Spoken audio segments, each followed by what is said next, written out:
Thank you, Ben. And advocates, welcome to Investor Showcase 4.0. It's great to have many of you here in person and many more join us on the live stream, so welcome. Every 2 years, Tech London Advocates and Global Tech Advocates host our Investor Showcase. We've done this for 8 years now because many of you want to hear the views and insights from investors across the community. Here East is one of our headline sponsors for today's event, and you will hear from Gavin about the evolution of this amazing venue and plans for the future. Venture capital firm Lakestar is the other headline partner. Stephen Nundy will be speaking soon, and he has been incredibly helpful in shaping today's agenda. Bowhurst is our event partner, and I am delighted that Henry Horwood joins us again to share his insights on tech investment. Global Tech Advocates and Tech London Advocates are not-for-profit organizations, and everything we do is supported by the generosity of corporate sponsors and the goodwill of volunteers. My thanks to Credit Suisse, Shoesmith, Hiscox, Globalization Partners, or GP as they're now called, Lakestar, Pennington's Manchester Cooper, KPMG, Digital Realty, Spencer Stewart, and Gigamon for their support of TLA. I also want to add my thanks to Future Energy Ventures and also GP for their support of Global Tech Advocates. And finally, my thanks to Ben Thompson for being here today.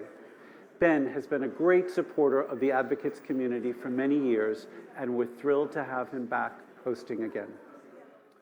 Now, although this event has been in planning for many months, it feels like now is the right time to hear from leading investors and get their views on tech investment and the sector overall. With the expansion of Global Tech Advocates, now with 30 groups around the world, I have been fortunate to travel to many tech hubs during the past 6 months to help bring a global perspective to today's event. I've been to India, Ghana, UAE, Thailand, Singapore, France, and Poland, meeting with advocates and hearing how they are dealing with this ever-changing landscape. It was only back in November that the world witnessed the collapse of FTX, driving even greater volatility in the crypto markets. Dramatically rising interest rates over the past several months have created economic uncertainty, and we've seen many scaling businesses and tech unicorns put on hold any potential IPO plans to list on the public markets.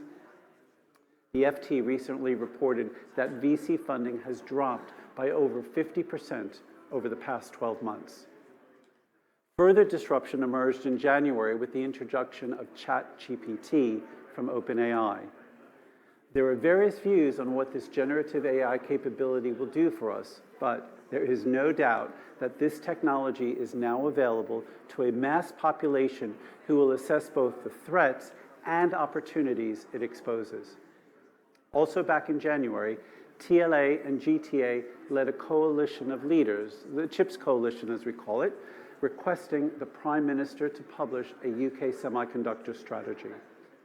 Positive signs have emerged that it is being finalized, but as of today, we still do not have this, even as the US, EU, China, India, Japan, and others have begun to make significant investments in semiconductors.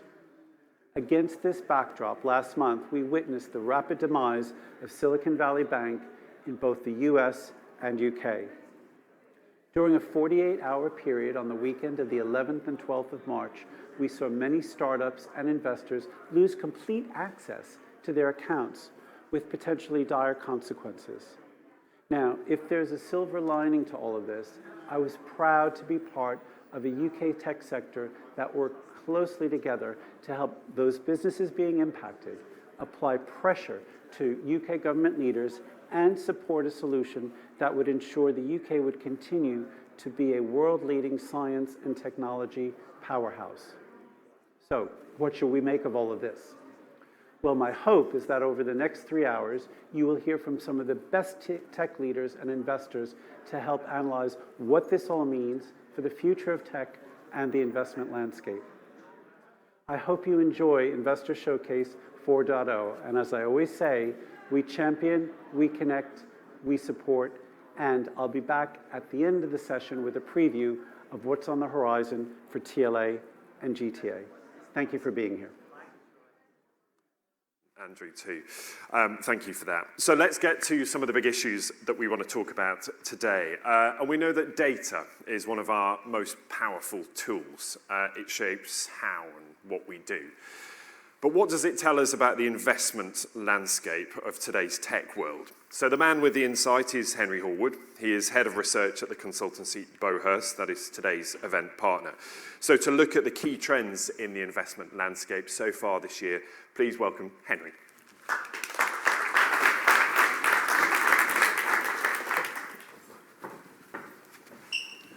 Thank you, Ben, and good morning, everyone. It's a real pleasure to see so many familiar faces in the audience today. I'm going to talk to you today about what our data says about the latest trends in investment into UK tech, startups, and scale-ups. I've got 8 slides and 5 minutes, so please forgive me if I go at a bit of a clip. But before I tell you about the latest trends, I can tell you a little bit about Bowhurst, just so you can understand where our data comes from. Bowhurst is a data platform tracking the UK's economy. We have data on all 5.2 million active companies in the UK. But we focus in on those companies raising equity investments. So we look at every company in the UK that's raised any amount of equity investment. That means since we started in 2011, we've tracked nearly 70,000 investments, worth nearly £150 billion to the companies involved. But the median deal size that we're tracking is around £250,000. We look at absolutely everything, friends and family onwards. So that sort of data set of 70,000 investments is what we've analysed and what I'm going to talk to you about today. Without further ado, the bad news. So it won't come as any surprise to anyone that, to use a euphemism, fundraising conditions have tightened. This graph shows it quite aggressively. Obviously, this is showing by years. So that drop off to the right is obviously because there's only a quarter in terms of the data to 2023. But you can see 2022 was down on 2021, and I think it's fair to say at this point that 2023 will also be down on 2022 levels. The sort of question is, are we going to see it come up to the levels we were seeing in 2019 and 2020? The reason I'm sort of confident saying that 2023 is going to be a harder year than the previous 2 years is if you look at the quarterly picture, you see a lot of the drop in 2022 was concentrated in the last 2 quarters, and you can see that drop continuing as well into the first quarter of this year. I'm not naturally a pessimist, so when I'm showing this number for the first quarter of 2023, it's 861 deals. That is still an enormous number of deals being done, but we do have to go back to sort of 2016, 2017 levels to see similar quarterly volumes. So it's definitely true that it has got harder to raise investment from investors. You'll have heard and read about a lot of the coverage of seeing the mega deals go away from the ecosystem. They're the most noticeable ones. We go back 12, 18 months. It seemed like every day someone was announcing a $50 million raise. What I want to flag with this slide is that it's at all stages that we are seeing this slowdown. So this graph is showing you in the yellow line the number of new companies raising their first round of external investment. And you can see actually it peaked way back in 2019 with just shy of 2,000 new companies a year raising money. Last year, that has fallen to 1,400. So it's quite a low level. Again, you have to go back to 2014 to be at those levels.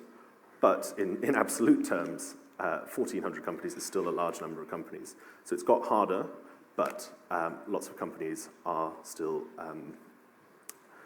raising. That's it for the bad news. Like I say, you can, whether you're a glass half full or glass half empty kind of person, will probably dictate how you interpret this graph anyway. On to the good news. This is looking at the top tech sectors for investment over the past 12 months. So starting first quarter second quarter 2022, going forward to the end of the most recent quarter that finished. You can see at the top, AI receiving the most deals. By AI, we mean something very specific. This is where companies are working on a product or technology that directly integrates AI. With the rise of things like ChatGPT, we're probably going to have to come up with some new classifications around sort of primary versus secondary use of AI, but nonetheless, it's here at the top. And what's interesting is it used to be, for the past sort of 18, 24 months prior to this, that fintech and AI would be in the top spot and AI would be in number second. I said this was good news. I think for me, the real good news in here is that clean tech number. They're in third place. We've seen clean tech really climb up this ranking quite a lot over the past 24 months. So with all of the effort and energy and supposed resources going into clean tech, we're finally seeing that follow through in terms of investments into early stage startup technologies as well. And then my final slide, and I put this on to try and talk about the overall ecosystem. So all those numbers are about the most recent investment volumes. This is everything we've ever seen raise equity investment in the UK. And although the dead bit there does stand out, I think that is really good news and something quite impressive. It's less than 1 in 5 of those businesses, and this is since we started in 2011, less than 1 in 5 of those businesses has died. 1 in 10 has had a successful exit. It's really quite stark figures, and it goes against some of the conventional wisdom that lies behind sort of theorizing about the power law in venture investing. You could start to make some interesting distinctions between the US and UK ecosystems. That might be a bit in depth for this, but come grab me afterwards because I've got some rants about that that I will happily share with anyone who will listen. And to end on an optimistic note, that 35% seed companies, these are companies working on lots of different technologies. As I mentioned, the clean tech ones in there get me really excited for the solutions that are going to come to market in the next 2, 3, 5 years. So I think despite the difficulty in fundraising at the moment, the ecosystem is faring really, really well. We'll be keeping a close eye on that number of deaths, and that number of zombies is again, lower than some of the sort of public commentary might lead you to expect. So I think the tech ecosystem overall is pretty robust. So if the conditions stay tight, they look to be in a good place to weather the storm. Thank you. That was a bit of a whistle-stop tour. If it wasn't enough for you, some of my colleagues are in the room, so you can grab them during the break as well. I'm going to hand back to Ben, but you'll also get a bit more from me on the panel. Thanks very much. Henry, thank you. Yeah, please do grab a seat because you're going to take part in this first panel of today. Some really interesting insights there when you see it's laid out quite so starkly. So let's get to our first discussion. We're going to look at some of those issues that were raised by Henry, especially in those images. And we'll look at the tech downturn, how investors are reevaluating tech investment.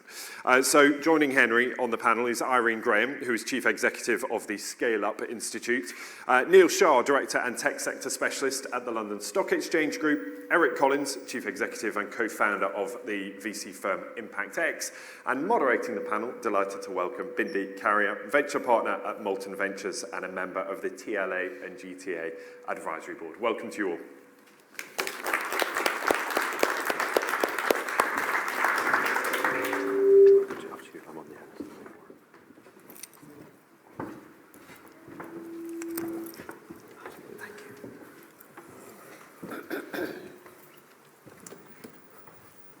So, good morning, everyone. How is everyone today? Yeah? Let's get that energy. Keep it going. Come on. I want a louder yell from you. Come on. Yeah, there we go. So this is a little bit of a somber but interesting and hopeful panel. We're talking about job cuts, chip shortages, reduction in e-commerce demand, flat rounds or down rounds. People are actually celebrating that they're getting flat rounds and not down rounds. We've seen the stark drop in venture capital investment I mean, the data really speaks for itself. And I was saying to Eric back there, I'm like 17% dead and 3.4% zombies. You know, very, very interesting to see. And personally, I don't think this is the end. I think we have a lot more to come. And, you know, we look at also the collapse of SVB last month, the mini bank crisis, and actually how that's impacted stocks all around, not just in our sector, but actually even in retail, automotive. There's a lot of, you know, people being quite cautious right now. So with that kind of background, we've got the most amazing panel. If it's all right, I can get each of you to just do a quick 30-second intro to yourself. Henry, we know who you are, so I'm going to skip you because we just had a lovely 5 minutes from you. But Neil, Irene, Eric, just a quick 30-second intro to who you are. Thanks, Minnie. Good morning, everyone. My name is Neil Shah. I look after the tech sector at the London Stock Exchange. What I'm trying to do is help entrepreneurs have optionality. I think we've got a fantastic tech sector here. You can IPO at all sizes, from £6 million, as PensionBee did, up to Wise, £420 million. IPOs are happening. We've had 11 year to date, and there's more to come. Thanks, Neil. Irene. That was a good advert there, Neil. Yeah. That was very quick. Smart, Jeffy. Irene Graham, co-founder of the Scale Up Institute, set up as a not-for-profit to actually address the UK's issue of being great at startups, but not so good at scaling up. A former financier in banking, and I set things up like the Business Growth Fund and Open Banking back in that time. Thank you. Eric. And Eric Collins. I helped to found an organization called ImpactX. We invest in underrepresented entrepreneurs in Europe and the UK, meaning places where there are inefficiencies in the market. Women and people of color are not invested in it, numbers that relate to their demographics, and we believe that's a great inefficiency, and therefore we invest very much there. I was also on the board of Tech Nation until we recently disbanded. So it's good seeing you all. And I see a big pile of your books back there, Eric. Yeah, Okay. Penguin Random House wants me Yeah. to say this, so Yeah. go Absolutely. do something with those So we'll books. get your Thank you. autograph and all those books later, correct? Okay, I had to do that open ad for you. So I'm going to age a few of us on this panel, and I'm including myself. This is not the first tech downturn we've experienced. And arguably, I would say 2008 was easy for our sector. We've actually never seen a downturn like this. Those of us that were around in the bloodbath of 2000 have seen a nuclear winter like no other. I was in PwC back then, and we had a tech accelerator, and very quickly I was on the street as a dot-com kid because PwC's like, we don't do that anymore. And then they didn't come into tech for a very, very long time afterwards. I kind of want to get your view, Eric and Irene, because you were both around in 2000 and you both experienced that downturn. What is it like now, and what are you seeing now compared to the last two downturns? And if we get a bit of time, Neil, you were a banker in 2008, so you had a really rough time back then. So, we want to hear, what was it like? And do you think we're similar now? So, Irene, I'm going to start with you, then Eric, then Neil. So I've had the tech downturn and the global financial crisis as tsunamis. Look, I think I'm going to actually focus now on what we have, and I think Gavin and Russ, you touched on it. If you look back in the early 2000s, we didn't have the ecosystem of support that we have now. There are so many centres like Plexel, Bradbraham in Cambridge, Audley Park in Manchester, Scale Space in Imperial, Crickson, that are actually places where we are looking to bring the ecosystem together to help our tech grow and start and grow. And I think we've got to look at that. That ecosystem has developed. The Scale Up Institute didn't exist back then. And I think that ecosystem is working really closely together in what we're trying to address.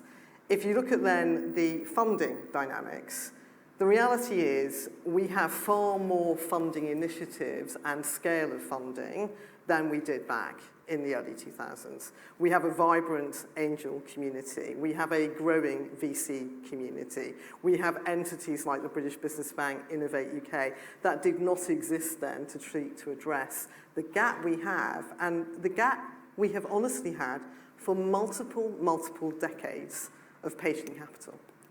And that is something that there's been a journey of. So I think there's more patient capital, despite, I agree, the tightening. What we've got to do now is really accelerate the big issue the UK has compared to its international competitors. And that is that institutional money is not coming in as patient capital to our startup and growth economy. We have to address that.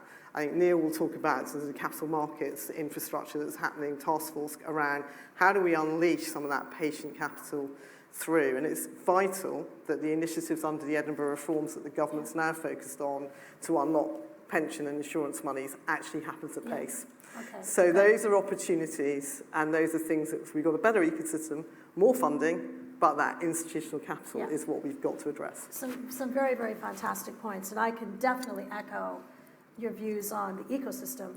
Just even when we launched the startup business at Microsoft in 2007, 2012 onwards, we saw all of this happening. So I agree, we've got much more of a fundamental and a base than we did in the last two recessions. Eric, what are you thinking? So, I think I'm being called old when I'm talking about business cycles, and I've been around for a number of business cycles. Well, we're similar ages. But in 2000, I was in Boston, Massachusetts. So, and in that particular point, we were sort of the epicenter. There was an organization called CMGI that was sort of taking all the oxygen in the room and really doing a lot of investing. They actually did something like FTX. They actually underwrote the Celtics home, which was the Fleet Center. It became the CMGI Center. None of us know about CMGI now. It's just gone. So what I experienced then was that there were not sort of the options that we do have now. So I agree with Irene, quite frankly. There are a lot more options. There's a bit more sophistication about the market, given that we've gone through other economic downturns, and we've seen these cycles, and we've seen what can happen after a downturn, the opportunity for growth, the opportunity to actually have unprecedented value acquisition and creation within the technology sector. That all happened. So I do see that. The thing which I also see, though, is that even with all of the growth that actually has occurred, when we're looking at our portfolio, and ImpactX has about 25 companies in its portfolio, our portfolio companies are looking to the United States. They are not finding in the UK the sort of movement quickly toward, we understand we're balancing out the risk, we're thinking about what the upside could be, and we're going to therefore move relatively quickly to be able to support these businesses and to be able to get in maybe at very favorable valuations. We're not necessarily seeing that. We're seeing many of our organizations going to the United States for their fundraising and finding that there's a bit more appetite there. Yeah. So that seems to me to be a very interesting dynamic. Yeah, very, very interesting. So actually, I'm going to merge the next question into one. Neil, you can answer sort of both. Sure. And then I'll bring Henry on this. Do you think this current downturn is the so-called new normal, or is it a temporary blip, and when do you see it bouncing back? So your stock exchange hat, 2008, now, blip, and then Henry, maybe talk a little bit more deeper to the data you displayed before this panel. Sure. So let's just wind back to 2001, right? There were probably 3 tech companies in the S&P. Cisco, Intel, Microsoft. We've come a long way since then. Even in the UK, 40 plus unicorns right now. It's not as depressing as some of the data makes out. Q1 was tough, but just in the last few weeks, we've seen a number of tech IPOs. We had a US software company list a couple of weeks ago, $40 million of revenue. There's more coming down the pipe. Things are happening. Quantexa raised $129 million in their Series E round from GIC. What I'd love to do is have more institutions in the UK that can do the sort of thing that GIC do to provide entrepreneurs with optionality. This is some of the work we're doing at the stock exchange in terms of we've had a great Hill review, Khalifa review, but what are all the other things we need to fix? Pensions capital, remuneration. How can we help these companies not only start and scale here, but grow and stay here too? So we'll be doing more of that. So IPOs back in 2023? Absolutely. Okay. Yeah. Q4, huh? Yeah. No, even before that, Irene. VCs like this. Wow. Yeah, As I'm someone seeing who them. works for a growth VC, we like this comment. I'm going to hold you to that, Neil. Henry, do you want to go a little bit deeper into Yeah, and some of the data? Neil's space is the growth stage, IPO stage. If I go all the way back to the beginning, the sort of supply of new businesses with that slide that I was talking about, showing that had fallen quite a lot. To your question about whether it has to remain, whether this is the new normal, most of those deals are done by angels or SEIS funds. With angels, it's discretionary investing. Those people do still have, some in the room, do still have the capital to carry on investing. So it is about making sure that the companies can survive long enough to find the capital. But it's about building back the confidence. I think angels can get back to that place. As an asset, when you're investing as an angel, your horizon is 10 years hence. Yeah. So however bad things look in the macro now, you've got to be pretty pessimistic to not think that that company can make you decent returns for 10 years' time. Yeah, okay, very, very good point. I think from a macro VC perspective, and what I've been observing with my other hat on, is I just think a lot of VC funds were being cautious in Q1 this year. So they came back beginning of January and they're like, let's preserve our capital. Let's preserve what we deploy and let's focus our capital on our portfolio and let's make sure our portfolio survives this, has 12, 18, 24 months cash, and let's get them focusing on the fundamentals. So I think that's what I've seen happening in a lot of Q1 and part of the Q2 upcoming. But then I do think capital will start to, release, since Irene and myself were having this discussion just before the panel. So I do think that is going to happen. So with that in mind, if these conditions are going to last for a little bit longer, and Eric and Irene, with both your investor hats on, how are founders and investors meant to navigate this? Give some advice to those in the audience and those on the YouTube channel. So Eric, I'll start with you and then over to you, Irene. So one of the things that we have been doing, we recently announced a partnership with Microsoft with the ImpactX Venture Studio. And the reason we're doing this is because one of the things we're trying to test is whether or not we can get organizations that are underrepresented and entrepreneurs that are underrepresented to get over, we already have a problem in terms of venture capital. The amount of money that goes, if you have a demographic distinction from a white male and you're a white woman, you're a black man, you're a black woman, the amount of venture capital you have is minuscule, right? You have, if you're a white woman here in the UK, it's less than 3% of venture capital has gone to you over the last 10 years. If you're a black person, it's 0.24%. If you're a black woman, 0.0. Just keep on adding zeros after the decimal point and you find out how much we've given.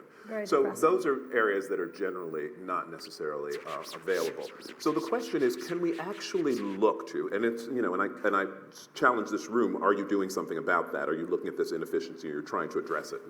You all decide how you're going to address that.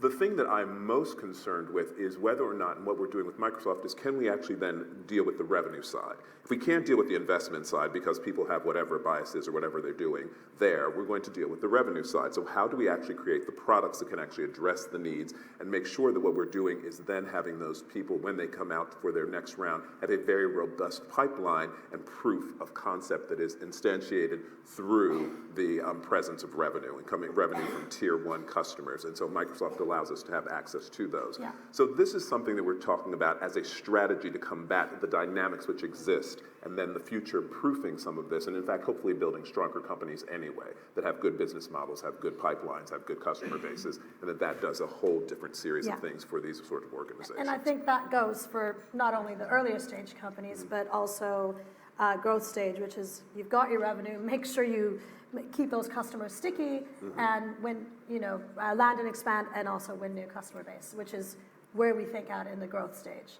Scale Up Institute, what are you thinking, Irene? So I think, customer and cash is always king. Yep. What will kill you is not having cash in the bank, and we've seen that multiple times, even in the financial services sector. So that is absolutely critical. I think from a business point of view, this is the time, as many of you who are running businesses here, to be out in the market talking to the investors. You do need to connect to the investor base. You do need to keep those relationships up and join as well your peers. There are many entities that provide peer networks for you to meet with your other peers as you're going through some of the decisions and issues that you might be facing as a scale-up company. And I think that is really important, that you're out in the marketplace, in the networking with investors, with your peers, and actually being very realistic and resilient and making sure you're looking after your own well-being. So that's some of the things from the business side. And there's a lot more opportunity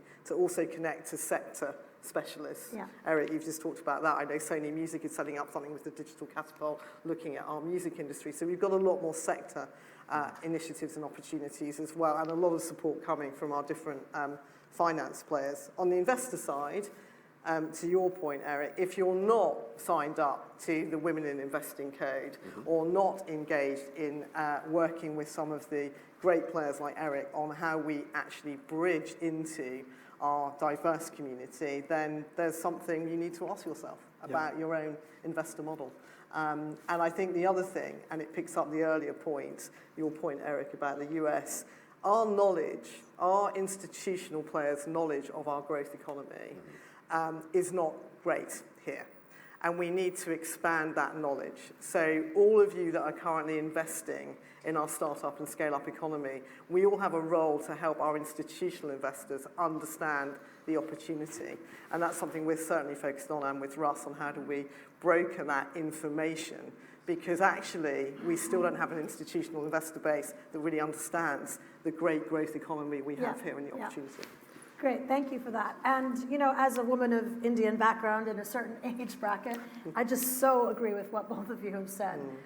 Looking at the whole concept of early stage versus growth stage in this climate, Henry, you're going to be sitting on a lot of data around the experience of the current economic climate. And I sit on the board of an earlier stage entrepreneur organization called ICE, and we are starting to see companies really coming down to the line and making that fundamental decision whether to go or no go. And I'm seeing it anecdotally a fair amount. So I'd like to get some insights into that. And Neil, you're as late stage as it gets, right? IPO, London Stock Exchange. So just anecdotally, what are you both seeing in early versus late? So Henry, I'll start with you and then Neil. Yes, certainly. So I think the interesting thing here, and perhaps what may have been missing from one of my slides, was to talk about valuations. That's where a lot of the go, no-go hinges on. The reason I don't have a slide on it is, although we do have data on the sort of actual pre-money and post-monies for every deal, we're finding that the deal terms are getting a bit more exotic in each, in some of the rounds we're seeing. So there's a term in the market at the moment, Eurino, which means up round in name only. Did you catch that? Up round in name only, Eurino. So you allot one share, and the post money of that is higher than your last post money. But there's some preference shares, sometimes quite aggressive preference shares being allotted in the round too, which makes the sort of holistic valuation quite hard to calculate. That is a symptom of the times we are in. Investors are aware of the pressure on the investees to carry on telling that growth story. You're a growth company, you need to be showing the story up and up and up, but investors are aware of the fact that they've got a bit more power in the dynamic than they did 18 months ago. But as I mentioned earlier, you know, what we're seeing now is people are just relieved if it's a flat round or like slightly up, as opposed to a proper down round and a complete reset. And convertibles and other types of rounds it's are getting also much more creative proliferating right now, right? Yeah. But again, some of the best companies will be founded in this time. We all know that in this kind of downturn. Neil, what are you thinking? Yeah, so two things, Mindy. Your CEO put up a great slide during your Investor Day of all the companies founded in the down rounds, in the downturn, right? Instagram, WhatsApp, Trustpilot, Airbnb, Google, Slack. Microsoft. There you go. Yeah. So this is a great time to be building, to be acquiring. You'll be in a better position than your competitors, right? Yeah. And, Executing. And executing. Yeah. My advice to entrepreneurs is that just do what's right for your business. If that means taking a down round, so what? Klarna's done it. Check out a markdown on paper. Quantexa got lucky in RegTech, and they got a flat multiple on the last round. But do what's fundamentally right for your business, because we're going to get out of this. History shows us that things are just going to get better. We're starting to see IPOs. I think those companies that don't have VC backing, maybe just founder-owned, are doing what's right for their business plans. I understand that where you've got institutional capital, that's slightly harder. But I think as hopefully after the next rate rise, as things stabilize, we're going to see a material pickup, because there's dry powder sitting not just in private markets but in public markets. But we want to unlock even more of that through some of the pension reforms. So there are green shoots coming. I like your positivity.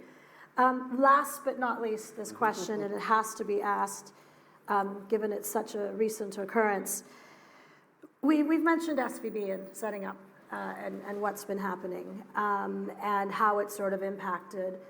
Russ and myself and a few others were part of that infamous WhatsApp group that weekend, and deeply stressful, but managing to make sure that there was a rescue the Monday morning following the news on the Friday night.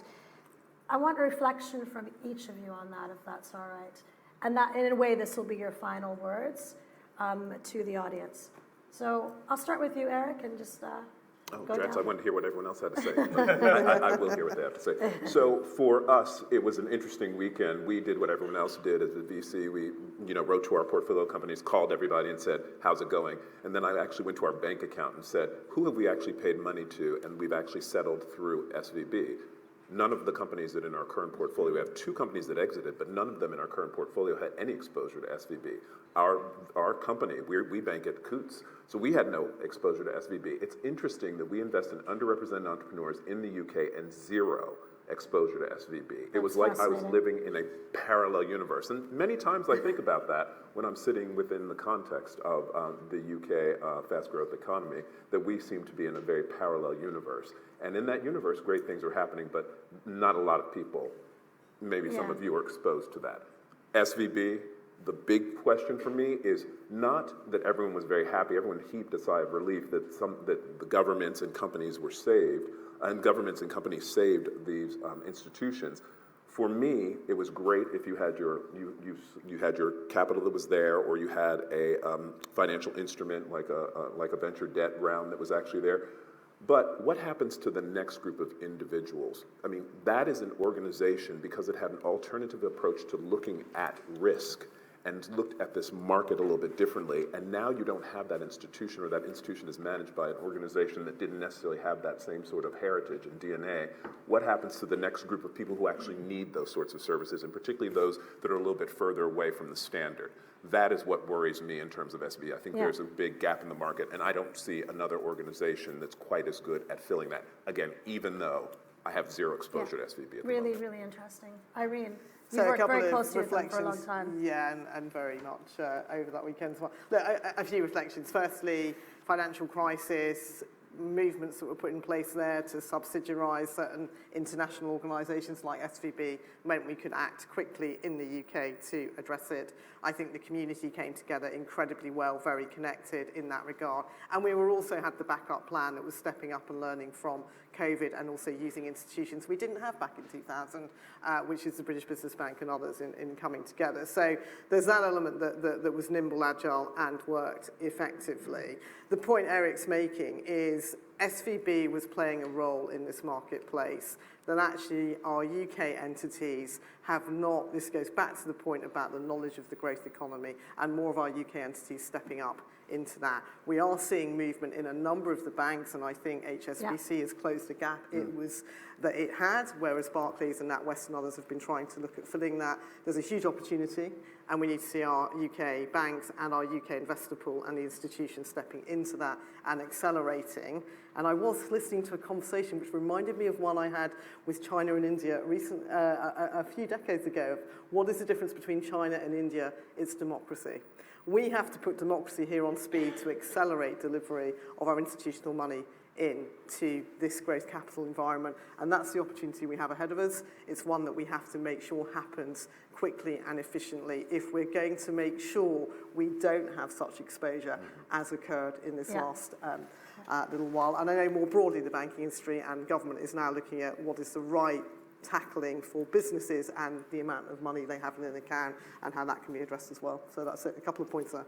Thank you. Neil? On SUV, I think the smartest thing that they did was separate the UK from the US, and that UK entity was able to get funding and support from HSBC. I think the proof is going to be in the pudding, but everything we're hearing from HSBC is that they're going to leave that entity alone, let it run, carry on BAU, which is fantastic. Also, just in the venture debt market, there's so many more options that people had 10 years ago. You're not just reliant on Creos and SVB. There are so many others that can help these businesses. So that's good news to our ears. On a personal level, I felt quite smug because we used to bank with SVB, but about 24 months ago we moved away. On a more serious note, what I took away from it was over the weekend, the response in government. I think, had this happened when Boris was in, would you have got him working over the weekend to ink a deal that late in the morning?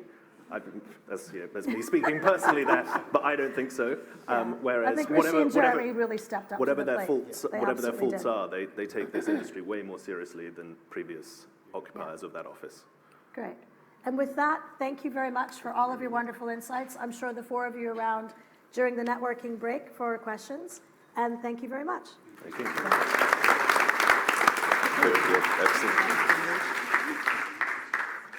Thank you all to Bindi, Henry, Irene, Neil, and Eric. Thank you so much. Now, really interesting discussion there. I think it's quite easy to be pessimistic given some of those figures that we saw a little earlier, but some real optimism there about what might happen next. Another challenge that we're going to look at right now is the world of net zero. The challenge of how business achieves that over the coming years, particularly, of course, by 2050. Our next panel is going to examine that issue and how the investment community can support clean tech startups and why it's so critical in this field that it gets the capital that it needs to make that goal a reality. So to do that, please welcome our next panel, made up of Avery Johnston, who is Climate Risk and Strategy Associate at KPMG, who's going to moderate the discussion. Joining her are Jan Lozek, who is Managing Partner and Co-founder of the investment firm Future Energy Ventures, Tom Gu, who is General Partner at the venture firm Pact VC, and Buffy Price, Chief Operating Officer and co-founder of climate tech company Carbon Ray, and finally, Deval Gore, Partner Communities Director at Globalization Partners. Welcome to you all.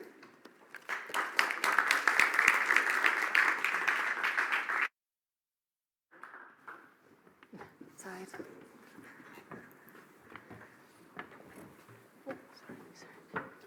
I don't know if we're going in any order. It's okay. Just was aligning myself with my foot. Yeah, I got told yellow chair, so I'll be over here. I got a special chair. There we go. Hi everyone and welcome. Thank you so much for having me. My name's Avery Johnstone and I'm an associate at KPMG in their Global Decarbonization Hub, previously with their Climate Risk and Strategy team here in the UK. I am joined by an amazing panel who will all introduce themselves in just one moment to really talk about the intersection of net zero and green tech investment and what that looks like in our kind of current climate. So without further ado, Tom, if you'd like to introduce yourself. Sure. Thanks for having me here today. So I'm the founding partner at Pact VC. We're the first all-female GP seed fund in the UK. We invest in seed stage companies that basically aim to shape how we can positively live and work in the future. And personally, I'm a technologist by training, and I was the executive founder and also ex-investment banker as well. Amazing. Buffy. Good morning, everyone. So I'm Buffy, co-founder and CEO at Carbon Ray. We are an AI and climate tech company, so 2 and 3 on that list previously. Phew. So we are on a mission to reduce gigatons of industrial emissions. We're focusing primarily on the cement industry at the moment, which accounts for 8% of global greenhouse gas emissions. We see ourselves as an AI for materials company, so while our first product is a B2B SaaS product on looking at process efficiency and cement production, we're seeing that as the leaping point for us to be able to do what ChatGPT has done for language in terms of AI and material science and teaching it physics and chemistry in a way that has never been done before. So beyond being just SaaS, we're also a very, very ambitious deep tech company. Amazing. Jan. Yeah, thank you. So my name is Jan. I'm the founder and managing partner of Future Energy Ventures. We are one of the leading firms in Europe investing into what we call the energy transition, which is 70% of the climate technology sector right now. And if you talk about the energy transition, we talk about energy as such, everyone would imagine. We're talking about buildings, and we're talking about the mobility. And everything together is a future energy system. So I'm happy to chat with you about that. And this is our first one. We have invested into North America, Europe, Israel, and a lot of amazing technologies. And I feel like a bit ashamed, but I'm really happy. We're in the climate technology sector. The sector is booming, and it is quite an optimistic future to share with you.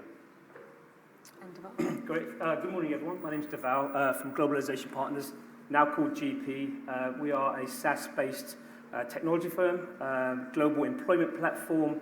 Our solution, our suite of solutions, is helping companies to rapidly hire teams in multiple jurisdictions without having to set up a subsidiary or entity. We own the infrastructure. Our vision, our mission is to create an everywhere workforce. So I guess maybe the reason why I might be here is because of the S on the ESG. We're very much kind of focused on the social and democratizing the kind of talent acquisition and talent exposure, allowing individuals actually who may not have been kind of exposed to traditional businesses and traditional industries around the world to kind of start careers and start working for some fantastic companies that are on our books. Absolutely. Lovely to be in here. And there's a big piece around upskilling that we're going to talk about a little bit later that I think is critical to each one of these points of view, from being in the tech startup space to funding the tech startup space. So we'll touch on that in just a second. But just to kind of set the scene, we know kind of money is pouring into kind of green tech to combat the incredibly large challenge that we have around climate change. And as we kind of scramble to cut emissions, that scramble is really sparking a new kind of wave of innovation, if you will, in the tech space. And government and the private sector are really committed to and have made public commitments around net zero by 2050. But there's no real clear pathway to get there. We've got the Transition Plan Task Force in the UK really creating the kind of blueprint for that, but it's sector agnostic at the minute, and tech really holds this really exciting opportunity to accelerate our transition to net zero. So the demand for new solutions and the demand to scale existing solutions has never been greater, and is really happening at that systems level to create transformational change towards this quite lofty goal for net zero by 2050. But at least in the last decade in the UK, climate tech investment has doubled, and it's happening globally as a result of both regulation and kind of private sector investment from a market perspective. So the question kind of remains how we're going to scale the capacity to actually accelerate this transition, and if we'll do so in time to avoid kind of mass climate disaster around the world, which we know is already happening. And so I think we also can take a bit of a global north and south lens in that sense, where climate disaster is currently happening all over the world, but perhaps doesn't touch kind of our UK market in the traditional ways that one might think of. So this panel is really focused on that global goal for net zero by 2050 and the investment community's role in kind of accelerating that transition and where we can all be players in this wider conversation. So we just heard from Bindi and kind of her panel really looking at the economic downturn that we're currently facing. And so my first question to my panel today is kind of, given that challenging economic environment that we're currently operating in, should we be preparing for kind of a drop in green tech investment?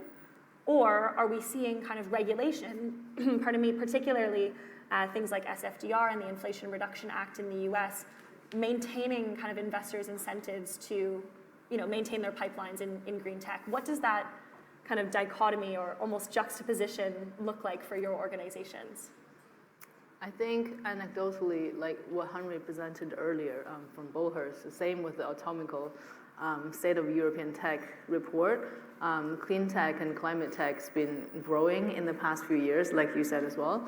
And then also from an investor point of view, we see really a push and pull in the market from consumer side of things, especially the Gen Z, the millennials are really demanding for more climate or environmentally conscious sort of products and services, whereas regulation is really pushing for companies to produce these with a more sort of positive unit economic incentives. So for us, climate investment is one of our three key pillars, and we don't see that going away anytime soon. Amazing. And Buffy, from your perspective in the startup space, have you seen that kind of funding accelerate or decelerate in that way? Certainly, I mean, our clients in the cement world are seeing an existential threat from Europe. We've got the ETS scheme, CBAM, all that's impacting them. For me, I think the regulation's too slow, and even the appetite for clean tech investment. We really shouldn't be talking about net zero by 2050. That is far too late. I mean, Nature released a report in 2021. Really highlighting, we've got until 2030. 1 ton saved today is equivalent of 4 tons saved in 2050. Far too late. So we really need to be focusing on scaling existing technologies that can impact and reduce carbon emissions. And I think the regulation is too far behind that. We need to have that urgency, and that's driven by investment, and it's been driven by consumer pressure. So the regulation helps, and it's pushing change, but it's just not fast enough. Yeah, and your thoughts? Yeah, good question. So personally, I'm really optimistic about what happens right now. If you look into the last year, $1 trillion have been spent into the energy transition, into everything, renewables, EVs, electrical charging infrastructure, and so on and so forth. If you look at the venture capital market last year, have been spent $70 billion into the market. I think there's a lot of capital available for supporting technology. However, we have a special situation in the capital market. I fully agree and wanted to talk about over it. But I think what's the difference right now in the sector is there's a lot of commercial feasibility. So most of the technologies create financial benefits for investors, for customers right now, and that's why we see a lot of traction. And the market is just to scale.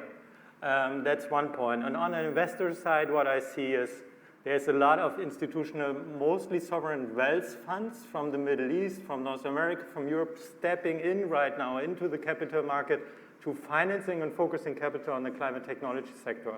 And for that reasons, I'm really optimistic. I mean, I'd echo everything that's said. I mean, just from a personal point of view, because I spend a lot of time talking to technology companies, I think scale is absolutely critical here. I mean, and this is a personal take, someone who's a citizen of the world with a family, young kids, scale is important, and trying to make comparisons with other sectors, I think is a distraction. This is a whole new sector that needs to be pump primed. From our perspective, I'm going back to what Tom was saying around what's the driving forces. The driving forces from what we're seeing are employees. Right? I think we shouldn't be underestimating the importance of the millennials and the Gen Zers who are going to be dominating the employee landscape for quite some time. From, I think it's about 2035, 60%, 70% of the employee workforce will be made up of millennials and Gen Zers. They have a whole different mindset. They're expecting and almost demanding employers to be environmentally conscious. Otherwise, they're going to walk or they're going to agitate change from within. That's happening globally. We're seeing it, and we're certainly seeing it in the data that we're conducting through surveys. So we shouldn't underestimate that power, whether it's bottom up, and certainly they'll become mid-managers, supervisors, senior leaders at some point very, very soon. And hopefully, I take Jan's point, I'm optimistic from that perspective that change will happen. 2050 is probably way too down the line, but hopefully those individuals start making change soon. Yeah, absolutely. And I guess to build on that, and only out of personal interest, you'll have to forgive me, do we have to wait for millennials and Gen Z to push that change, or can we do it right now? I think we say they as millennials and Gen Z. I very much am a millennial/Gen Z and always not sure which one I fall into. Is that a narrative that we need to shift both from an investment and a startup space, that we're not waiting for change to happen? Buffy, you might have thoughts because you're working kind of in, directly in that space. How can we do this now and not wait for millennials and Gen Z? I'm really delighted by the drive for mission-driven work, because we can't match the salaries of Google and Facebook, and so we are able to, because of what we're doing, people are willing to sacrifice massive salaries to come and work for us. Hugely talented people, obviously they get share of equity, and I think that's very attractive as well. But we are able to attract people. It's risky working for a startup. You don't know if we're going to get through to the next round, downsize or not. So it's a huge opportunity, not only for skills development and the speed at which we move, but I think we are inundated with requests to come and work for us, and people are really passionate about what we're doing, and I think that is, we're seeing that now.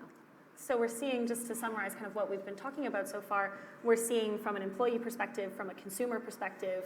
Are we seeing this from an LP perspective as well? Is there a demand for kind of clean tech investment from that level?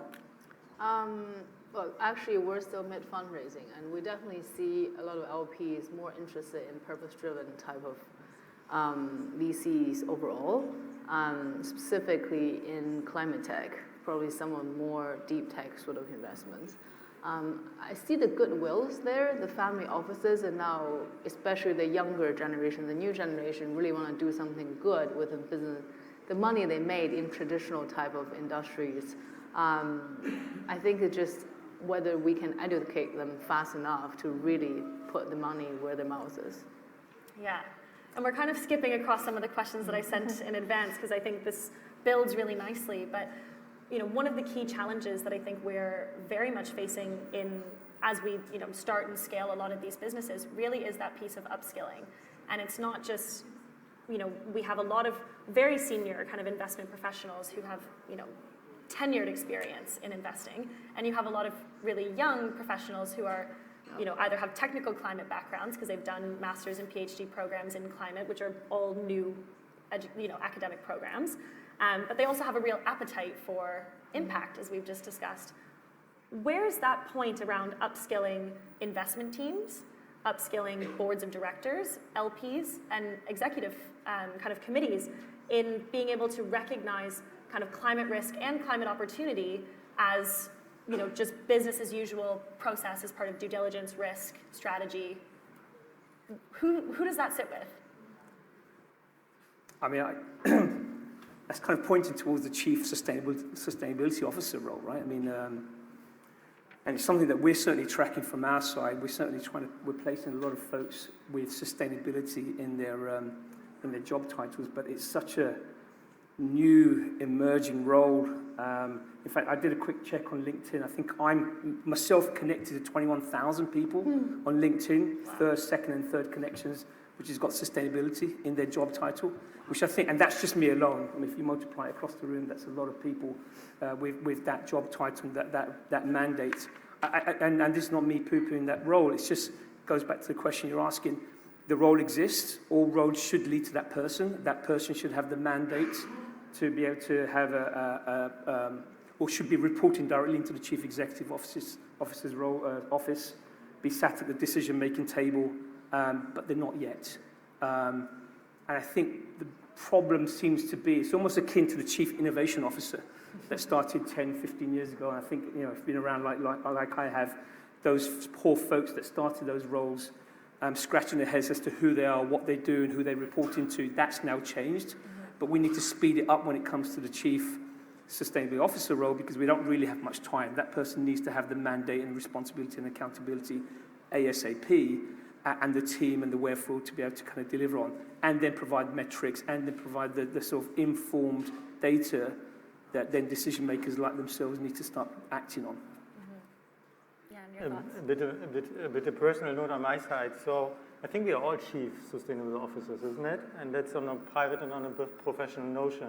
And our business, it's like that we learn from the younger ones, which are coming in with a lot of passion, with ideas how to solve the world and what could be the right technologies, and we're helping them to understand how investment works, how to connect, how to evaluate the deals, and so on and so forth. And collectively, we are becoming chief sustainable officers in our firm, and we have a person which is responsible for the approach. Don't get me wrong. Now, that's not my point. And the second point is even more important. At home, having the same discussion with my kids now, 22 and 20. Pushing for sustainability. At home, we have ourselves a huge responsibility to be chief sustainable officer, which means buying the PV, buying a car, electrical car, or just leaving the car aside and taking the public transport, and so on and so forth. So I think there are two sides, and I'm just reconnecting with your remark. It's about us, it's about now. It's the older, the younger, it's all together. It's a business, it's a family, it's a friendship, a cycle, and so on and so forth. Yeah, so as a VC investor, we can't stop thinking about succession in the sense that we can't believe that in 20-year time, I'm still really relevant to what's the latest trend, and even in 10-year time. So always conscious of that, even though we're just a new fund. So what we're doing is basically we have this internship program where we have students from MBA universities and undergrad come and join us specifically on the topics we invest in. So like financial inclusion, like climate tech. We want to hear, like Jan's point, how the younger generation, I'm a millennial, but I want to hear people from universities, what's their view, what's their demand on the companies we're looking at, and often we get very valuable inputs. So this is from human side, but also you need to set up a framework as an investor to make sure we invest in companies, managing companies that can follow through what they promise they'll do. So we basically start from the point of investing, we put the goals in the term sheet, we also then track what they've been making impacts on over the time of investment. So it's not just talking or one person trying to take that role, but really systematically tracking the company over time. Exactly, and I think that's what I've seen a lot of, getting a lot of traction in my work as well, is actually how do you enable every person within an organization, Jan, to your point, to take ownership over sustainability, take ownership on the ESG goals. Yeah. So it doesn't just sit with a chief sustainability officer, which ultimately, manages the strategy or the budget or, the kind of C-suite side of it, but really how do we empower and integrate, this kind of investment model into all of our funds, all of our work, and how do we look at that in a much more holistic way? Yeah, I recently saw a B2B startup quite early on.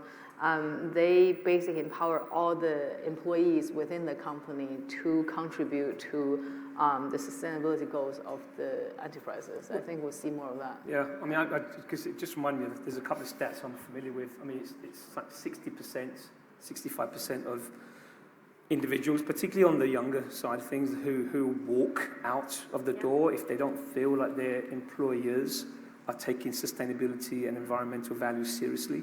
But equally, almost a similar number don't feel like they're empowered to be able to contribute to that agenda. So I completely agree. I mean, I think the Chief Sustainable Officer role is there to kind of provide the framework for everyone to contribute, right? Whether it's top down, bottom up, and it needs to be both. I mean, we're talking about driving behaviors here. Mm-hmm. I mean, just from my side and at GP, we're very much part of that global workforce and very much actually part of the remote workforce. And that conjures up a whole host of new dynamics around climate change and net zero, particularly around the use of buildings. So yeah, these things need to be driven both by the individuals. Back to Jan's point, we're all chief sustainable officers, all of us in this room, from top down as well, in terms of providing those clear policies and perhaps even kind of the frameworks. A lot of people don't know where to turn, how to make those small changes. So there's a lot of education that's probably required to kind of provided by the employers if that's the values that they want to instill in their organization. Yeah, absolutely. And equally, if those are the values they want to instill in their portfolio, right? So it's investing in companies like, Buffy's that are actually really doing this work on the, forefront and making climate, working in climate action in that context. Yeah, and it's interesting to say that. So both our seed round we closed in October last year, that was led by Planet A, so Impact Investor. Our pre-seed was led by Clean Growth Funds. So we found investors that really did get it at core. It wasn't just a nice to have. And female co-founder, my CEO is Egyptian, so we're ticking all the boxes, but still there wasn't that real understanding. And then the other piece around upskilling, from an investor point of view, is really understanding technology.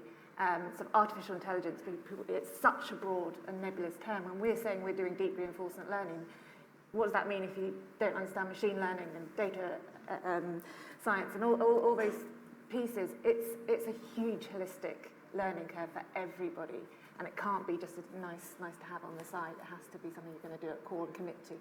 Yeah, I'm conscious we're at time, and just to kind of briefly summarize what we've discussed, we're seeing the kind of need for this investment coming from all different angles, and we need everyone along the journey at all ages and all stages of their careers to be able to engage in this kind of conversation around sustainability, and upskilling our teams is going to be quite critical. Have I missed anything? And we have to do it now. And we have to do it now. The urgency is there, definitely. Thank you all so much for joining me. Really appreciate it. Thank you.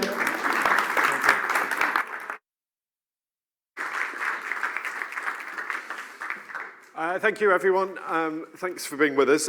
Time for a really quick break. If you're at home, you've got to put the kettle on yourself. Everybody else in the room, there's tea, coffee. And we'll meet back here in about 10 minutes. Thank you.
Hello everyone, if you wouldn't mind making your way back into the main room, we'll start on the second set of sessions for the rest of the morning. If you want to make your way back in here, please.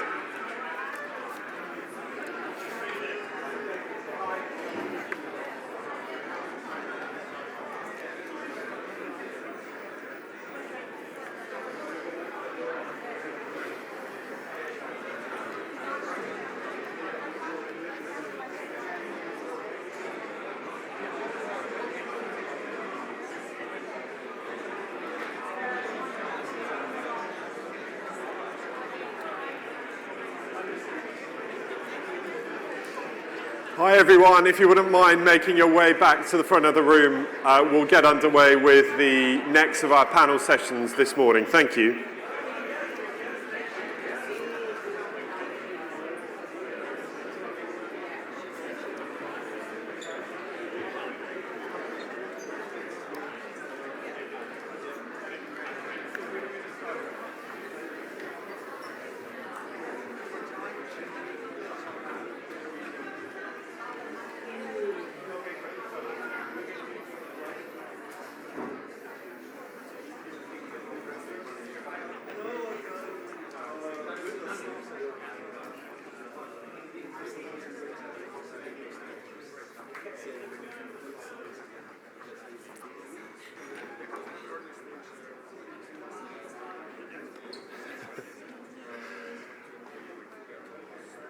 Hi folks, if you wouldn't mind making your way back to the front of the room, Russ will come and get you if you don't. So please make your way back to the front of the room.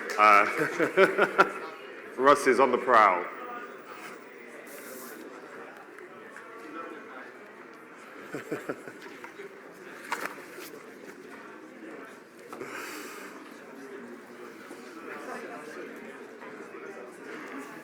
We're just going to make sure the stream is running, so I'll give you a thumbs up once we know the stream is running and then we can start again. Cool.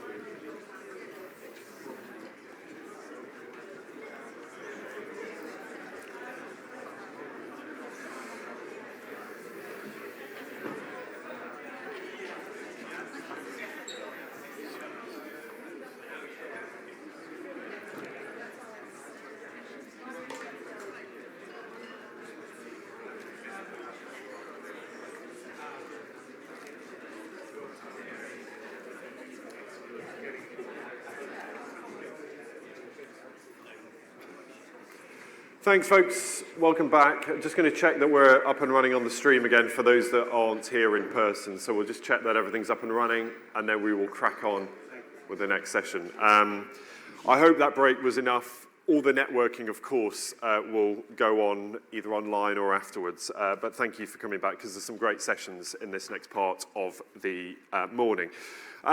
So we're going to look now at the importance of investing in critical digital infrastructure and the role that investors play in preserving technological sovereignty.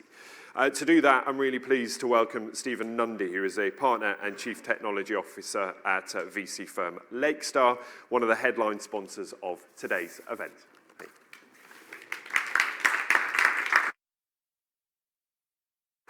Thanks a lot. Cheers.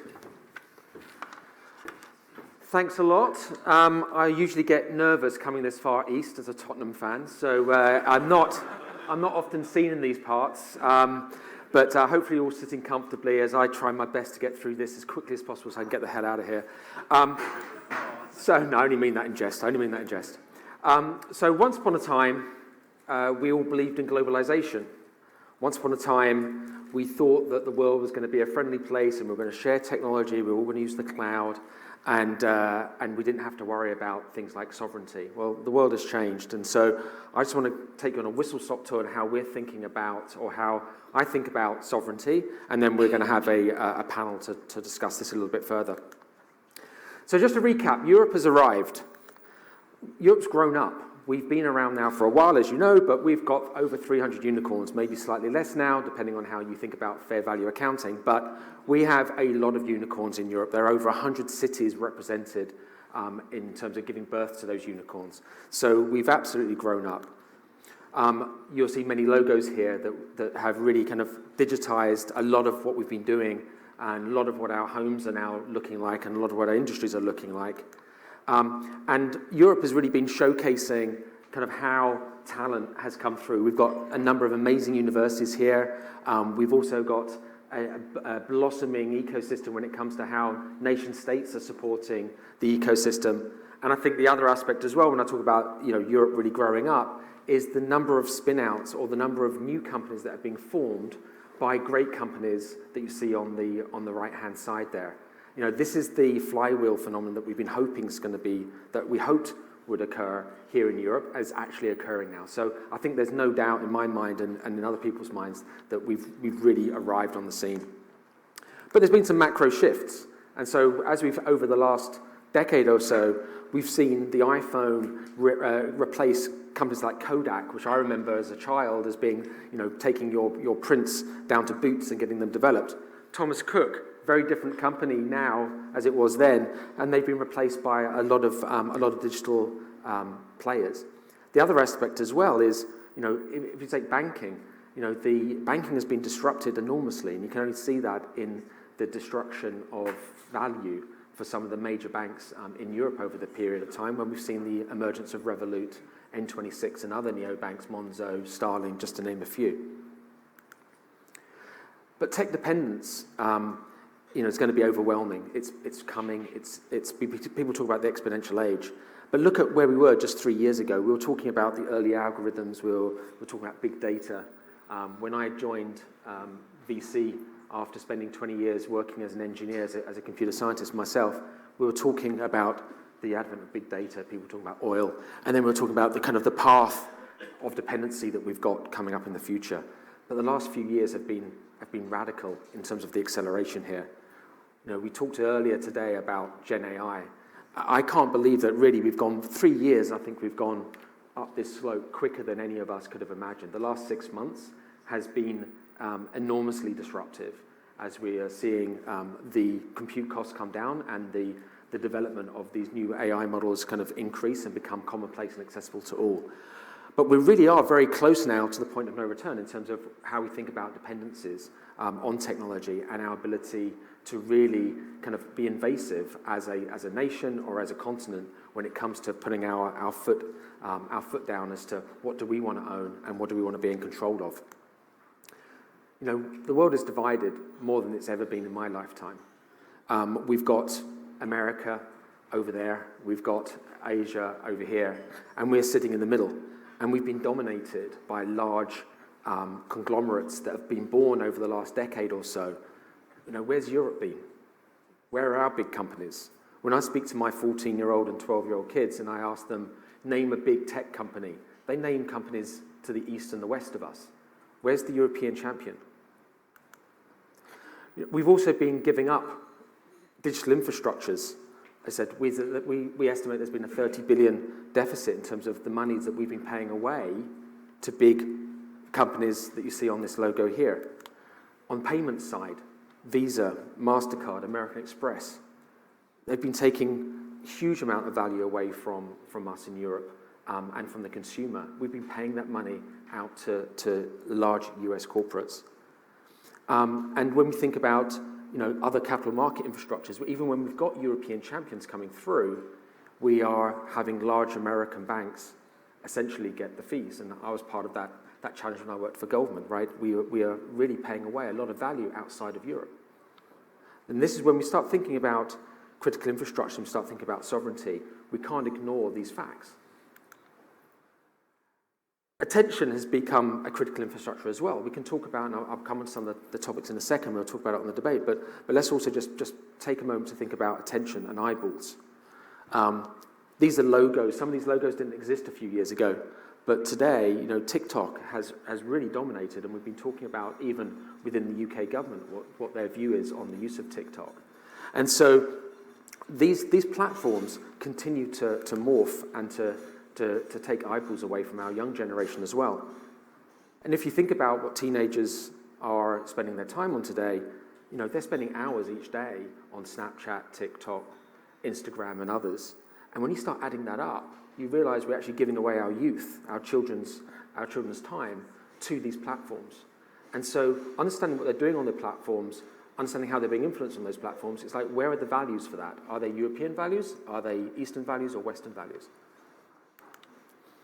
And so these are other infrastructures, be it when we think about consumer, what's going on with Amazon, when we think about when we use Google Maps. I used Google Maps this morning just to check my route to get here. Again, the amount of data and the amount of dependency we have on these platforms is absolutely huge.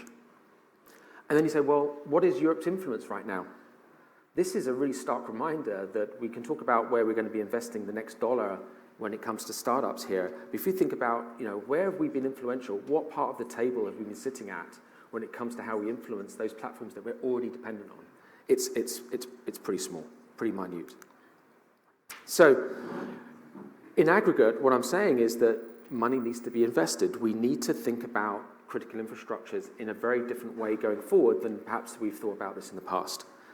The chairs are in the way, which wasn't I didn't really think about that when I put these slides together. But so you can see, I'm talking about compute. So we've been talking about silicon here, talking about fabrication units. We're talking about, what is the UK and what is Europe's response to the CHIPS Act in the US? What are we doing around compute? Quantum is going to be an amazing disruptor over the next decade or two. We have the opportunity. We missed out on cloud to Amazon, to Azure, to Google in terms of running our data centers here. We have the opportunity with quantum and with our silicon strategy in the future to take back and wrestle back some control here. Because, mark my words, when it comes to the first universal quantum machines that become commercially available, if we don't have our own house in order here in Europe to be able to build these and manufacture these ourselves, I don't think we're going to be getting the second or third one that comes off the production line from the East or from the US. I think that would be a fallacy to believe that we will get the next gen, the latest, the greatest. There's going to be so much demand from those parts of the world, we're going to be at the back of the queue. This is true for other aspects of critical infrastructure as well, and I talk about space. Right now, you all have seen the amazing accomplishment that Elon and his team have had over the last decade or so. Just yesterday, their new kind of rocket, the most powerful rocket in the world, going into space. But let's bring this a little bit further back to home.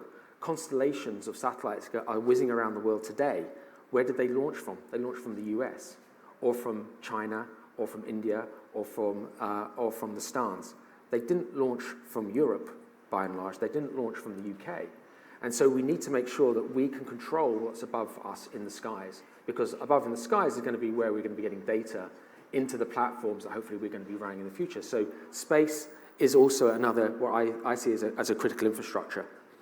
Pharma is something that the UK and Europe has been at the forefront of for a while, but we can't rest on our laurels. We learned a lot through COVID. There's some great work done by Kate Bingham and other investors in this regard.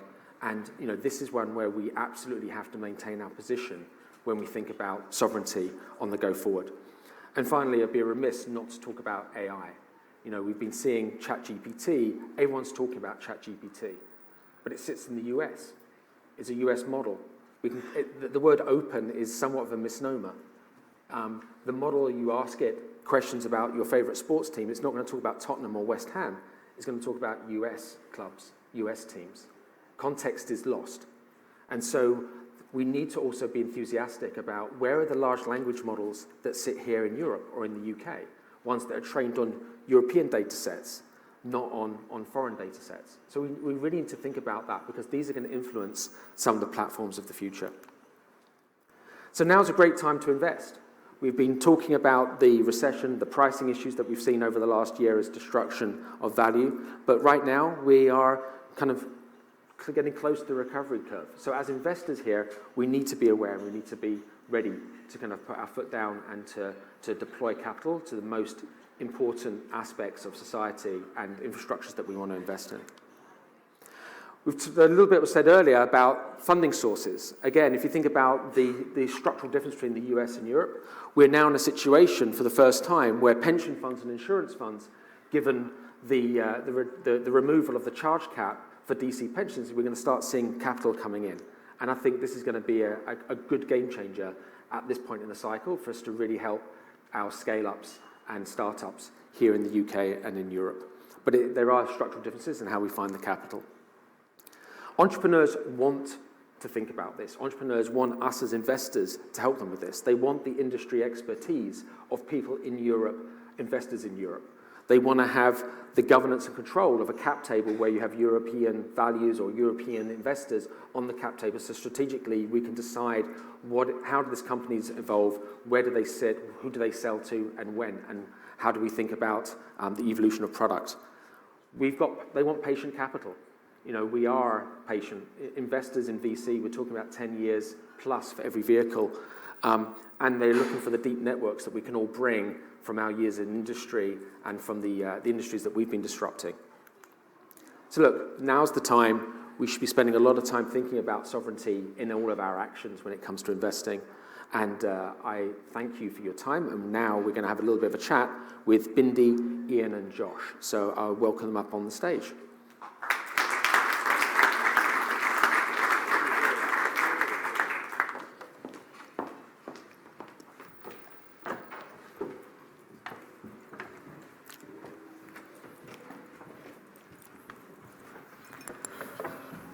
So, good to see you all. There's a bit of a chime in the background. So just a quick round of introductions. Why don't, Josh, you go first? Sure. Thank you, Stephen. It's great to be here. I'm Josh Birch, the co-founder and managing director of Gallos Technologies. We build and invest in security technology companies, sectors and scopes, cybersecurity, data analytics, sensors, autonomous systems. We have a venture studio model in Gallos Build, and VC investment in Gallos Ventures. Ian Connaughty, I'm Managing Director at British Patient Capital. We're a government-owned investor. We're principally focused on later stage investments as an LP and as a direct investor as well. Hi everyone, Bindi Korea, venture partner at Molten Ventures, board member at TLA GTA. But with this panel, I'm here with my hat on as a former board member of the European Innovation Council and currently an EIC ambassador. And the EU has a lot of points of view on tech sovereignty. So hopefully I can provide that. Fantastic. And I think, you know, the reason we've invited, hopefully you can see the diversity of backgrounds and approaches. And I think this is, hopefully we're going to have a good chat about this. But maybe Josh, I'll start off with you. You know, you're in the security space, and obviously, you know, from what I've just said, you know, security is kind of at the highlight or the front of everyone's minds. But when you sit there thinking about sovereignty, do you think about it? How do you think about it? Do you think about it as with a UK hat on, or you think about it with a European hat on? Let's just start talking about how you see things as a security expert. Well, I look at this through the lens of the security domain inevitably. And there are three things which for me are top of mind. So the first is critical dependencies in the supply chain, particularly where the kind of technology partners that might be engaged and involved don't share our values, or they don't share our strategic objectives. So that's the first thing for me. The second is data privacy exposures, which I think are really critical in all of these technology areas that you just highlighted. And the third, of course, is cybersecurity and cybersecurity vulnerabilities, because what we don't want to do is to wake up in a few months or years and find ourselves critically dependent on state actors in particular who don't share our values, who don't share our strategic objectives, and they're either going to be blockers and disruptors of our technology development, or they're going to be potentially monopolistic positions where they will create severe problems for us going forward in all of the kind of areas and the critical areas that you've highlighted. And we've seen this movie before in other domains, of course. So when you think about Russia and European energy security, you think about telecommunications technologies and the Huawei kit, even if you think about COVID and sort of vaccine supply, etc. So, you know, there are areas here that we really need to kind of take action on. And I think action needs to be taken now. We mustn't be complacent in areas like, of course, research, but also system design, supply chain diversity and flexibility, and, you know, if all else fails, stockpiling of kind of critical components for these systems. So what should government and investors really be kind of thinking of, you know, at this sort of stage? Well, I think for me that there are three things. One is thinking about sovereignty of technologies in terms of their overall resilience to these kind of vulnerabilities as highly complex interconnected systems, not just as individual kind of stovepipe technologies that kind of sit independently in their own right. I think the second thing is we need to understand supply chains better. We need to be actively thinking about that and investigating that and developing greater optionality and flexibility sort of in that mix. And I think thirdly is we need investors to bring, and it's something that was raised in previous talks and points, we need investors to bring scale capital and patient capital to the table to kind of support these early stage businesses which are providing optionality and flexibility in all of these kind of areas. And we need government and big corporates to step up to provide that early commercial traction for those early stage companies. So it gives them that critical flow and lifeblood to enable them to succeed in our system with these sovereign technologies. And so, Ian, that comes nicely onto you, right? You've got patient in the name. Yeah. How does that dovetail into the style of investing or how you're thinking about sovereignty when it comes to how BPC are spending their time and effort? Yeah, I mean, I think for us, the kind of critical aspect of this is how do you get to an ecosystem which is able, on a long-term basis, sustainably to produce meaningfully sized businesses, right? So, and that gives you then the kind of capability in the long term to deliver some of the stuff you talked about, Josh. And that in turn then creates the ability to create more big businesses. And for us, the key to unlocking that chicken and the egg dynamic is or one of those keys is access to capital, which is what we're really focused on. And when you look at the UK, and it kind of comes out in your slides a bit as well, Stephen, this is a kind of European facet, I would say. We're really good at innovation, and we're really good at starting companies. But the bit that we're not so strong at, compared to the US in particular, is growing them and growing scale-ups. Yeah. And so our strategy, as I mentioned right at the start, is focused on later stage. So as an LP, not exclusively, we write a lot of kind of checks into late stage funds to help marshal more capital into the market there. We also invest directly into knowledge-intensive companies at the later stage as well. And that, but of course, we can't do any of that on our own. And it's great that we're doing it, but what you actually need in totality, again, as you referenced on your slides, is at the top level, the institutional capability to be able to invest in these funds, and then that all flows downwards into the kind of entrepreneurs and management teams to grow them. But I think if you look at the dynamics even of places like the Valley and the history of it, like everybody had to start somewhere, and it's all about creating that flywheel effect, I think, which is about trying to find a way, as you say, so next time you ask your kids, they'll absolutely be able to name a European UK tech champion. And I think what we sometimes forget is that the Valley was built up by a lot of migrants, right? A lot of Europeans, a lot of folks traveled over from Asia. And so we're starting to see the boomerang effect of some people going back home, quote, wherever home is, right? And bringing some of those experiences back into Europe and back into the Asian subcontinent as well, which I think is a good thing. And Bindi, the role on the Innovation Council, the European Innovation Council, as you said, you must talk about this a lot, right? How does that organisation, and how have you been thinking about sovereignty? I think first of all, it would be nice to step back a tiny bit and talk about how we define tech sovereignty. And you did a brilliant job in your deck, but I just thought I'd explain some of the definitions, because we actually wrote a white paper in 2020. And it's the Fraunhofer Institute in Germany. And this is how they define it. We define technology sovereignty as the ability of a state or federation of states to develop technologies it deems critical for its welfare, competitiveness, and ability to act, or source these from other economic areas without one-sided structural dependency. And I think we started to talk about this because this is just as important as political or military. It is actually on that same level. And this is where that discussion began.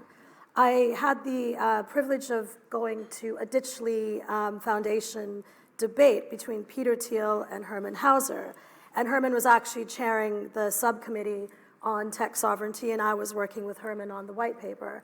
And it was such a fascinating debate to have the libertarian view of Peter Thiel, but Herman really talking about, well, actually, it is all of the tech available to run our country and our government. This is a critical issue, and we need to think about it. And so, Ian, thank you, for example, for funding funds like us at Moulton. And actually, if you think about the dependence on the mama bats, as I call them, so Meta, Apple, Amazon, Microsoft, Baidu, Alibaba, Tencent, where are the European companies? And how critical are our infrastructures in this? UK government, what cloud are we on? Sure as heck is not a British one or a European one. And so I think this is something that, we identified. Later on in the panel, I can sort of talk about the 4 big recommendations that we made, but I think a lot of these recommendations also apply to UK as well. And I think, historically, as a VC, I've sat through a number of investment committee meetings where we said, oh yeah, this company's not going to work because Amazon will just start doing it, or Google will start doing it, or Microsoft will start doing it, and then we've kind of kicked out them as being, it's never going to work, right? It's never going to work. And I think we've now gone, in the last 5 years, I think we've now got to a point where people are now talking about it. So why can't it work? How do we help them make it work?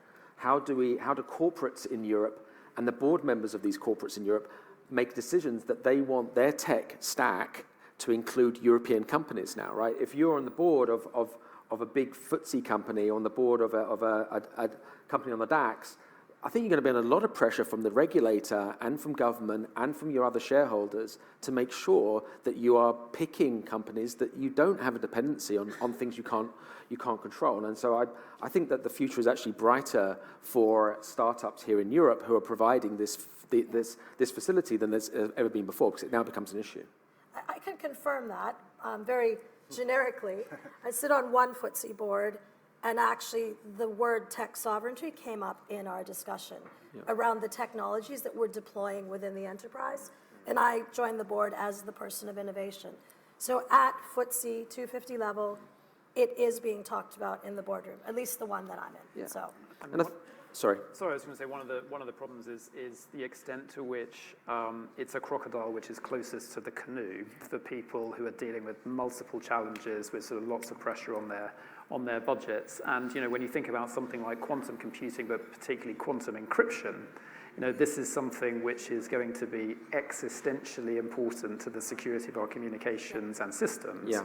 But making the argument now that it's something that should be invested in if you've got 20 other things that you need to prioritize as a chief information security officer is a really tough call. But it's absolutely the case that when we wake up in 5 or 10 years and all of this data from our companies and governments has been collected and stockpiled for all of those years and suddenly is released on the internet to huge political and social embarrassment, that will be quite a moment. No, I think you're right. We need to make sure that we're encouraging corporates to spend money on innovative startups. I think for me that's one of the sad indictments right now is that in our portfolio, a lot of companies that are based here in the UK or based in Europe have a larger percentage of their revenue sales in the US than they do here in their own backyard. And that always makes me pause. Why is that? Like, why are the European corporates not taking risk with innovation and with local companies and helping them develop the product for their needs? But again, if they're not innovating here, then you're going to be innovating with who buys it. And if that's a US company, then you're going to start pandering to the US model. But you've made an important point there, which is the innovation piece has 2 aspects to it. One is the actual innovation, but the other one is the adoption of it. And again, it's both sides of those coin, I think, both sides of that coin that need to improve. And I think government has a lot to play in this, and 2 of the recommendations that we made is, first of all, we need to maintain a dynamic list of what are considered critical infrastructure technologies for Europe. You mentioned quantum, generative AI. That's going to be different in 3 to 5 years' time. So it's always making sure that list is up to date and creation of policies that support that. Secondly, we should proactively support the creation, the funding, the execution, the growth of these companies that are building in these critical infrastructures. So BPC should be funding funds and also founders that are building in this space. but government has to go a long way with that as well. And I call out the letter we wrote on the UK semiconductor strategy, and what are we doing about that? So I think it actually has to be the whole ecosystem working collaboratively, corporate, startup, investor, and government, to really drive this home.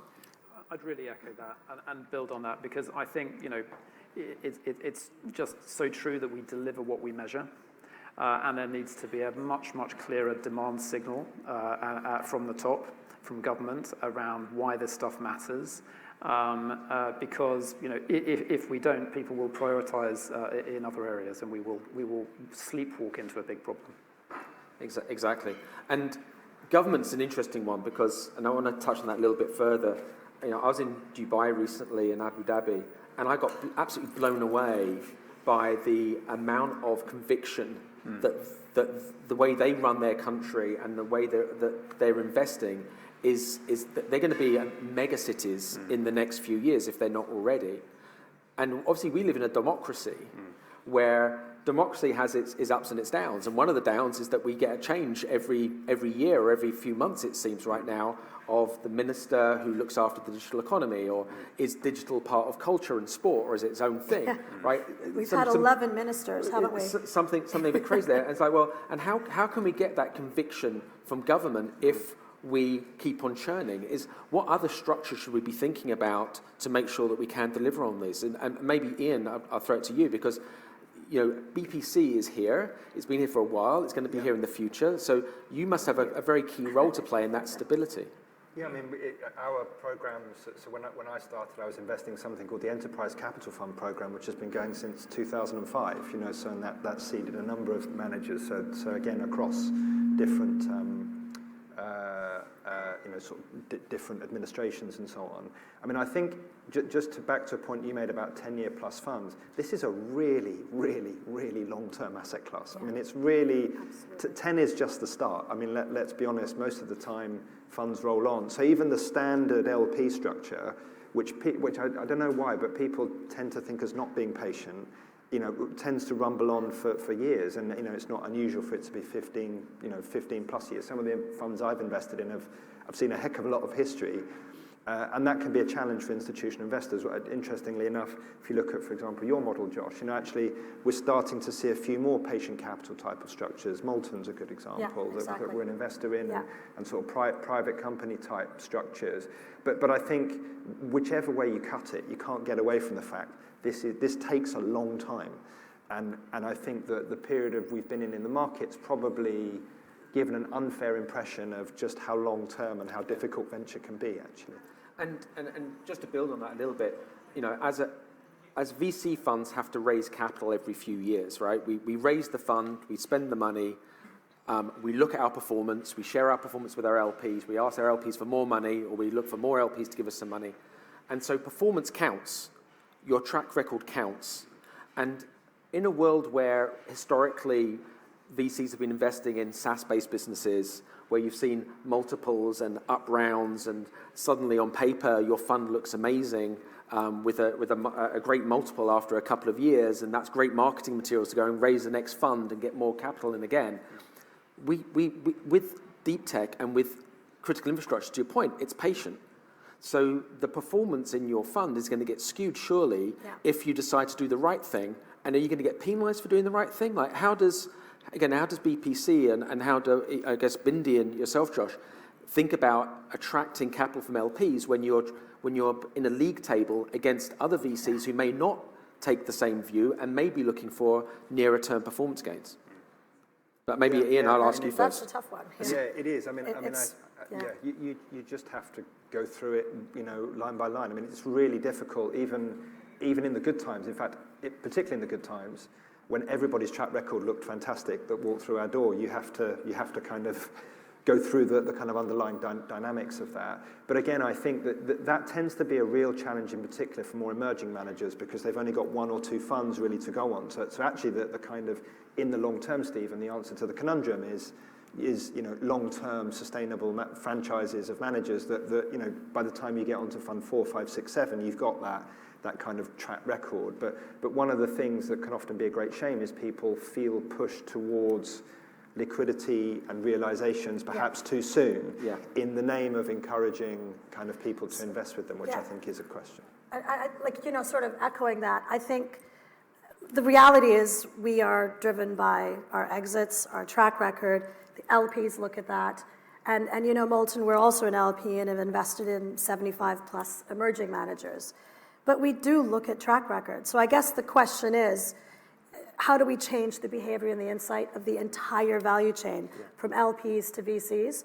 Secondly, I would comment on the universe of acquirers is not European. And why are European larger corporates or IPOs not happening in Europe? Why do we consistently decide that we have to list in New York or Singapore? So I think we've got to be brave, right, in UK and Europe. We have to be braver. And one of the comments we made on the white paper is, should the government be brave and in exceptional circumstances block an exit by a non-European acquirer? Obviously, as VCs, we're like, that is absolutely scary. But what is the bigger picture? Do we need to think about our sovereignty? And right now, I think it's very skewed. So these are questions we need to think about, we need to consider, and I do think we need to be braver as an ecosystem. But that's just me. So look, thanks for taking the time. It's a very passionate topic. It's a topic that will rumble on for decades. I don't think we're ever going to get to the answer, but hopefully everyone in the audience at least got a feel for the enthusiasm that we all have for this topic, and hopefully that permeates out into other discussions later as well. So thank you, Josh, Ian, Bindi, for your time. Thanks very much.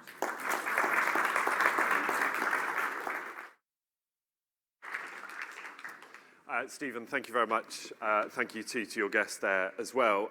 So that's a sort of longer term look at what might be coming down the line for European and UK tech growth. But what does the shorter term outlook actually have in store? What should we expect for tech investment in 2023? To discuss that, and this is a part where I have to do some work, to discuss that, I'm delighted to introduce one of the preeminent names in British venture capital and a giant of the investment world. Please welcome to the stage Anne Glover, co-founder and chief executive of Amadeus Capital. Thank you. Anne, lovely to have you here. Delighted to talk to you today. There's a lot for us to discuss, and we've seen some of the stats and the numbers earlier that maybe paint a picture right now of a pretty difficult, challenging environment to be in. How would you characterize the investment market for tech right now? Well, the wonderful thing about entrepreneurs is that they pay no attention to financial markets. Basically, entrepreneurs want to design a product for a customer, and they see a problem and they want to solve that problem. So in terms of what the entrepreneurial community is doing, is they are as busy and active as ever. And ironically, in downturns, they can hire people better because they're more available, the salaries are more, well, apart from the cost of living, but the salaries are more reasonable, they can get space, they can get help. So we think in terms of the next year to 2 years, it's probably one of the best vintages we could ever see in terms of opportunity for entrepreneurs to get started. The trouble is financial markets do pull back. Yeah. And so there's a lot of people who are basically sitting on their hands or only investing in firms that they already know. And so it's much harder for the venture community to raise capital at this point in time, which is completely ironic because it's one of the best times to invest. So what I'm looking at is kind of how do we get our financial institutions incentivized to come back into the venture market and take advantage of this particular moment in time, because let me tell you, that's what's going to be happening in the US, and some great companies are going to emerge from this moment in time. You say many investors might sit on their hands and that flight to kind of safety and that familiarity.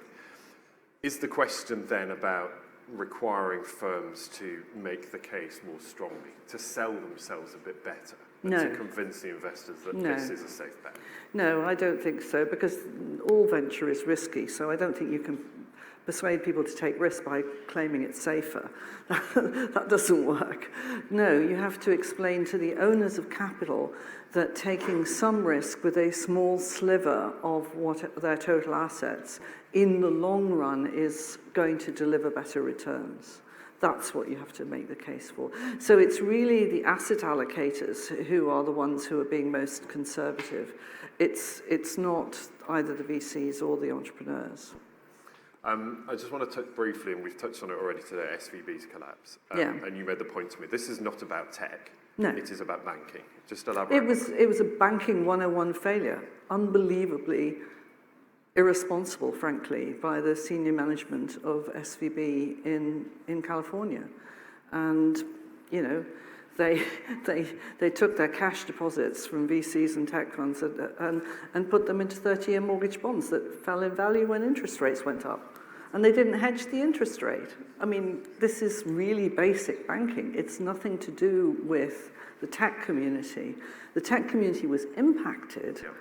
And I have to say, obviously, I'm biased because I'm on the course of the Bank of England, but I thought the Bank of England did a phenomenal job over that weekend in delivering resolution that was satisfactory to the UK environment, much better than the US did. Yeah. And what are the lessons that we might learn from that, the way that the community came together to tackle that crisis? Well, I suppose the lesson that more we demonstrated than learned is that actually this is a collaborative community. We have shared interests, and we have shared interests even although we compete, you know, vibrantly at an individual product level. The shared interest in making the tech ecosystem lively and effective is important for everyone to get involved. The industry quite clearly affected. How does it move on from here? Because the ripples are still being felt, I think it's fair to say. Is that now something that the industry can move beyond and grow from, or are there still going to be lessons that need to be addressed? Well, I don't think there's lessons from SVB specifically, because I think there may be ripples in the regional banks in the US, but I don't think there are ripples in this economy. I think the longer term question, which is the one that I'm spending most of my time on outside of actually, you know, my day job, is about getting our financial institutions to invest in riskier asset classes, including venture capital. Now, the message has got through, finally, after many, many years, to the Rishi Sunak and Jeremy Hunt, who are saying the right things, that there's 6 trillion of assets in pension funds and insurers, and 1% of them are invested in illiquids of private markets. And there's quite a lot in infrastructure, but in venture capital. And that is basically a recipe for low returns for our pensioners and poor investment from domestic sources in our venture capital ecosystem, which means that when we attract the international capital, which we have to do, and the firms have to do, then, you know, companies slowly migrate to wherever that capital is from, because those are the people who are on the boards and those are the people who determine the exit strategies. So we've put ourselves in a position where our early stage ecosystem is vibrant and exciting and everything we want it to be, and the only option is to sell out. And that's just a sort of short-term nonsense, really. On that lack of involvement of pensions, it's not a new phenomenon. This has been a gradual creep, hasn't it, over the last couple of decades. Why? Talk to me about the root of this problem. Well, I had to do a little bit of research yesterday, actually. When I joined the industry, well, it's actually a little after I joined the industry, 1995, the venture capital ecosystem, by the way, was only 750 million. It's the size of one fund today. So it was a little smaller than it is. But despite the fact that it was only 750 million, that was the amount of money raised in 1995, just post a recession as well. And I think it was about 67% came from pension funds and insurers, and 40% of the total came from UK pension funds and insurers. Now, 2 years later, 1997, when things had started on the tech boom, believe me, the amount of money raised, and this includes mid-market buyouts, so it's not just venture, was about 6.5 billion. And it had only declined to 56% overall and 37% from UK pension funds and insurers. So more than 2 billion went into domestic fund managers who were then deploying it into the economy. And that's disappeared over 25 years. Oh, well, 30 years more or less. And it's a sort of sequence of more and more conservative legislation that's protecting the consumer and well-intentioned. We need to protect the consumer. That's not, but it's basically forced. Trustees are independent. That forced all of these decision makers, the advisors, the trustees, the actuaries. They've all pushed everything into gilts and bonds at best. And we saw where that got us. And that ended up, well, that gets us with the LDI crisis, where you've got liability asset matching, and then they don't earn any money, and they say, oh, we've got to earn some money, let's put it in derivatives. Well, why are you putting it into derivatives as opposed to long-term productive finance, which is people like you, entrepreneurs who need the capital and turn it into something really valuable over the long term. And so if it's taken us 25 years to get to this point, does it need to take 25 years to reverse that trend? No, it could, but I mean, that would be a real shame. I think it needs a radical shift, though, because what does that look like? What is that shift? I don't know yet. I mean, there are about 5 different initiatives currently going on, led by, respectively, the London Stock Exchange, the City of London, the Office for Life Sciences. There are various people, all of whom have identified the same problem, finally, but they're all pushing slightly different answers, and that needs to coalesce into one solution, which it hasn't done yet. But it's live, it's very live, and this government is really interested in solving that problem. So, we really do need to talk about it and pull together to come up with a solution that meets, it's not just venture, but venture is obviously the one that I feel passionately about, but it's private markets in general, it's infrastructure, it's, it's all the clean tech investment that's needed, it's, frankly, it's even housing in some ways. How confident are you that we'll get into a better position as far as that's concerned? I have no crystal ball when it comes to politics. Give me tech anytime. You touched on a couple of things there that I want to pick up on as well, about where your focus is, where your excitement is right now. Talk to me about which tech verticals are managing to buck that trend. Where is the opportunity right now when you look around? I mean, obviously, everyone's buzzing with generative AI, which is very interesting, and from a sort of experimental point of view, I mean, it's radical in what it could do, but nobody's really figured out the business model yet. Yeah. So I mean, I don't think even Microsoft's figured out the business model, but it's beginning to give you a sense of what AI could do. But AI exists as, not necessarily in large language models, but even in more contextual models around verticals. And there you can get amazing productivity enhancements if you are working in a particular vertical that you can train an AI model in, machine learning model in, and deliver. So I'll just give you one example. It sounds rather mundane, but it's not. One of our companies, Poly AI, does conversational AI. So basically, it's natural language. So what you train the model to do is respond back with a voice and a language that makes someone think that you are talking to a person. So instead of a chatbot or a decision tree in terms of answering a call. You actually are in conversation. That's the way humans communicate is they don't really understand each other, as you all at the beginning, but they ask clarifying questions to get to the answer. And so what this conversational AI can do is ask these clarifying questions. And so it's basically supplanting call centers. And call centers that do some very basic things like taking bookings for, a restaurant or I think Whitbread's is a customer and Golden Nugget in Las Vegas is a customer. Well, it turned out, there's two very important facts, that FedEx was in real trouble with the passport office because people couldn't get their passports back because FedEx was overwhelmed with calls, where's my passport? Put it in, turned the contract from loss-making to profitable for FedEx. It's rolling out now globally.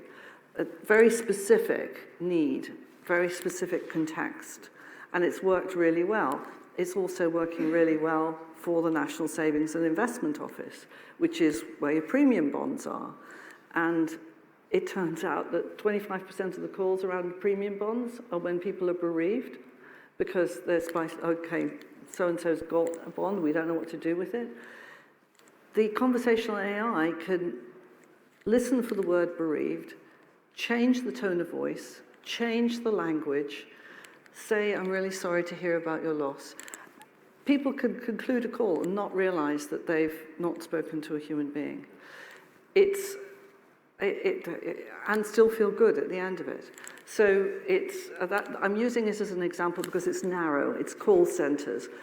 But you take any application where you've got a large data set that you can train on, you should be using AI to figure out how to use it more efficiently. Doesn't replace the skilled jobs. Don't think of it as it doesn't replace, because there's still 30% of the calls that need to go to people who can really problem solve. It just it increases the capacity, increases efficiency, it increases customer satisfaction. That's what AI can do. You also touched on clean tech, and we don't have a lot of time, but I just want to look at that because it's capital intensive. Yes. It takes a long time. Yes. It has a lot of infrastructure. Yes. But the potential for it is huge. Yes, it is. I mean, there is, and necessary.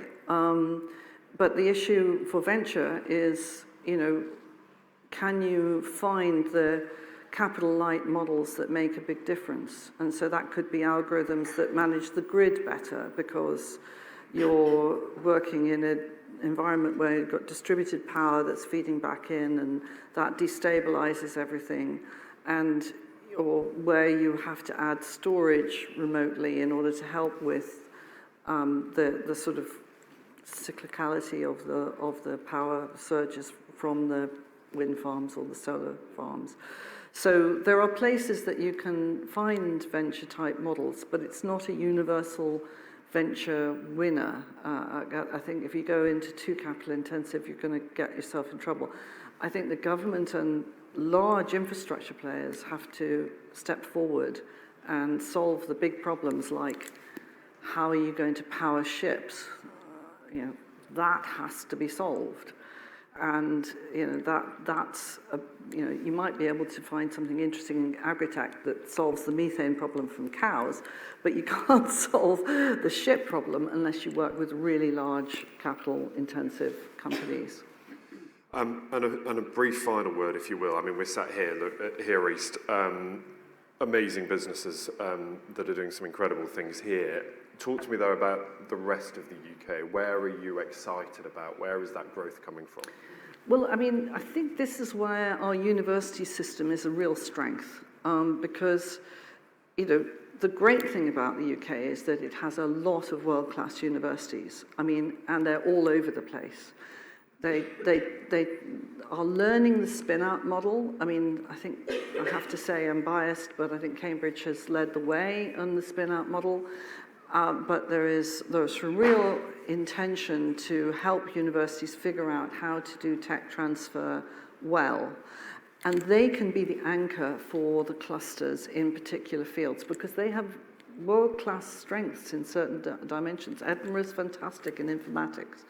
Bristol's very strong in semiconductors. Southampton's incredibly strong in photonics. And we are present in all of those through knowing where the university's strengths are and therefore where the entrepreneurial ecosystem can develop. And we're out of time. I could talk to you all day. But thank you for being with us. Please thank Anne Glover. Thank you.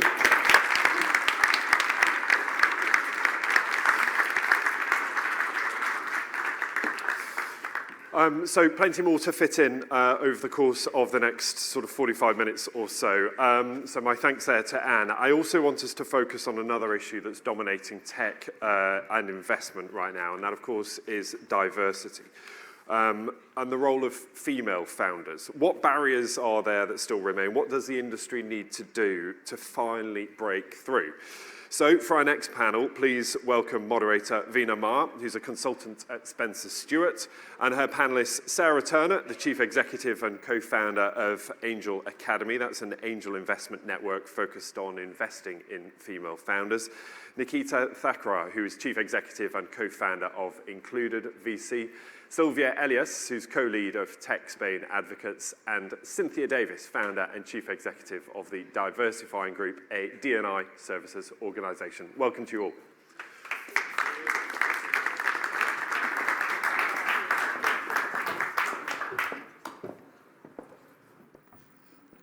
Navigating the seats.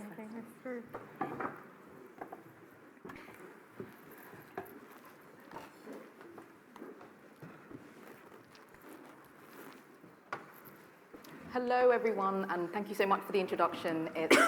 I'm delighted to be here, but perhaps we take a minute just to remind ourselves as to why we're talking about this topic of diversity, or let's be blunt, the stark lack of diversity in the investment world. So I think we can all get aligned around the facts that representation matters, inclusion matters, equitable access to opportunities matter. I'm sure we can agree on that sentiment. But also, the data reveals time and time again that decisions and endeavors undertaken by diverse teams outperform those taken by more homogeneous teams. The more homogeneous the group, the more likely you are to have a concentration of collective blind spots and a narrower aperture for new opportunities, new ideas, new solutions, and I guess collective creativity, if you want to put it that way. But so how are we doing? It seems like the right thing to do. It seems like the smart thing to do.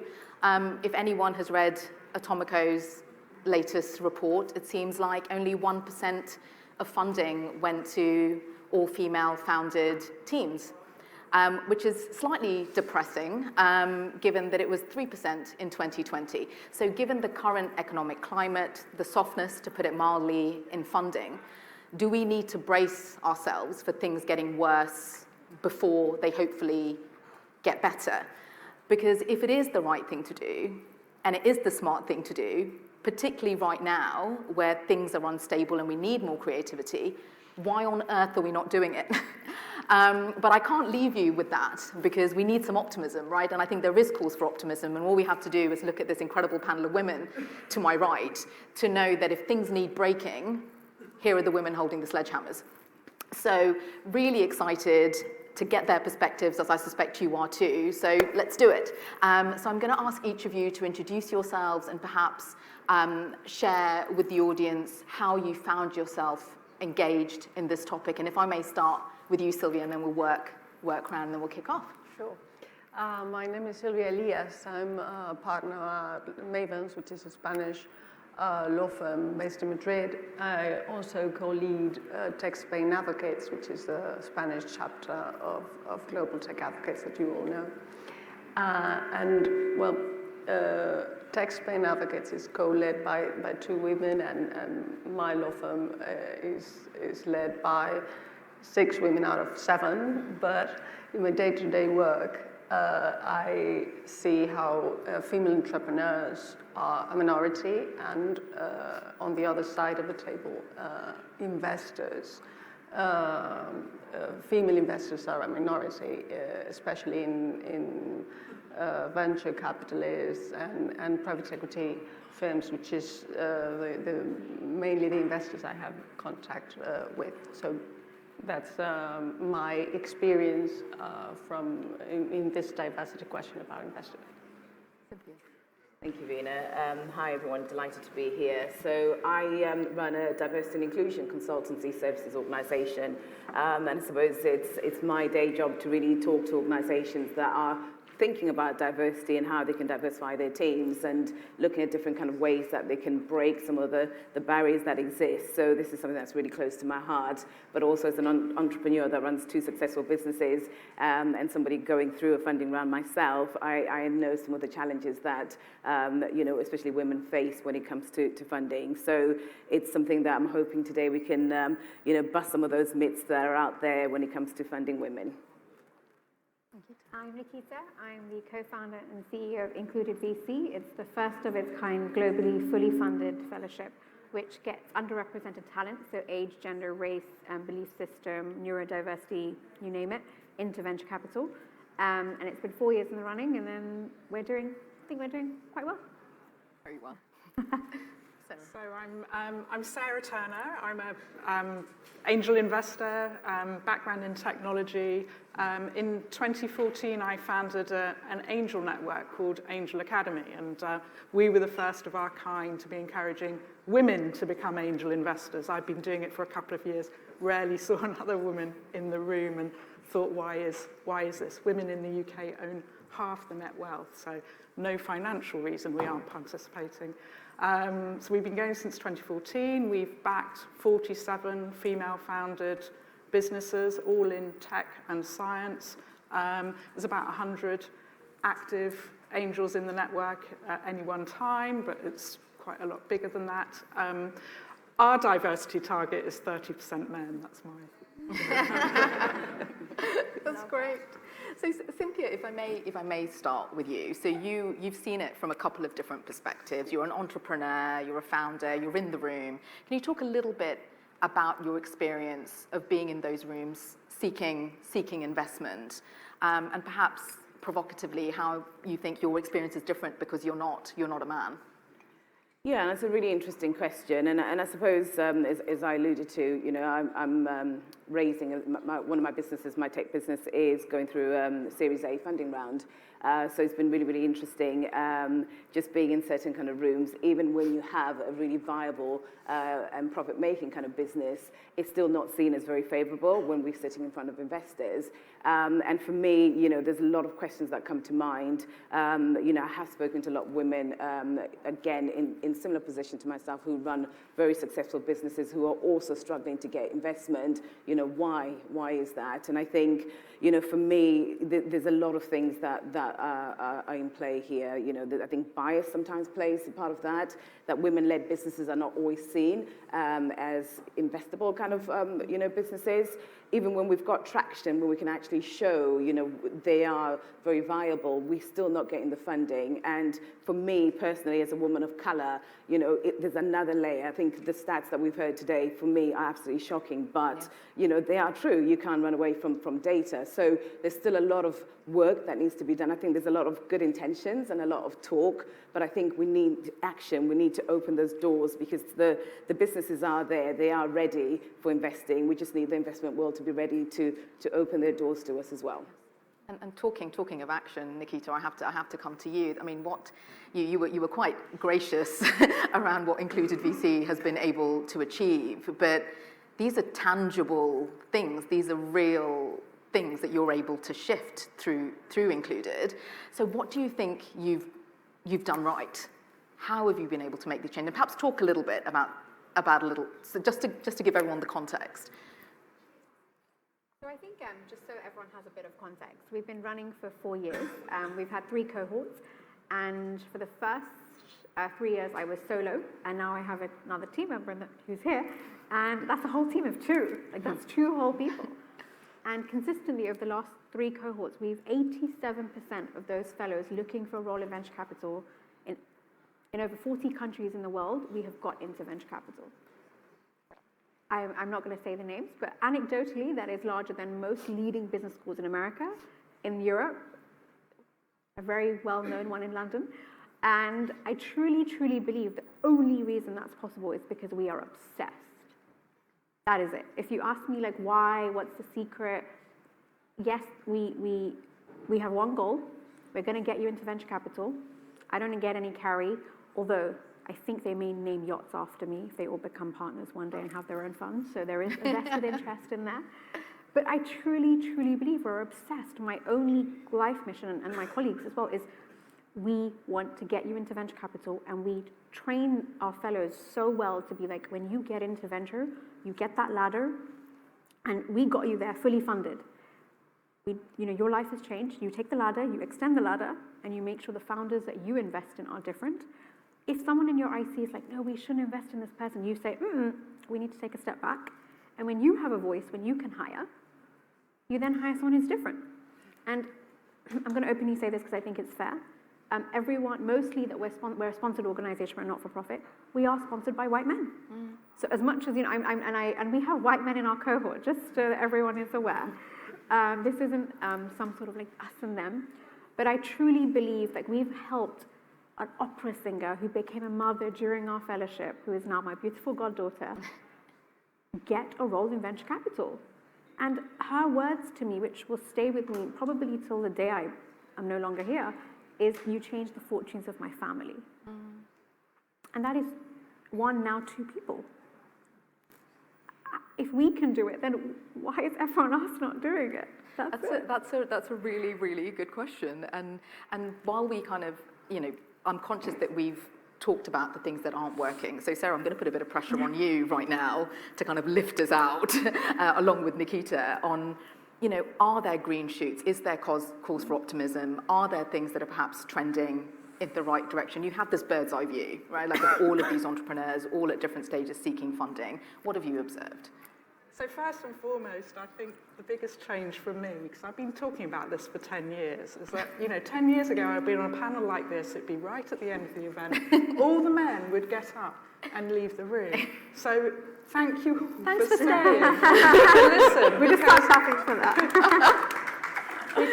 We can't do it without you. It's got to be a collective effort, and it's about making venture capital work better for us as investors, us as entrepreneurs.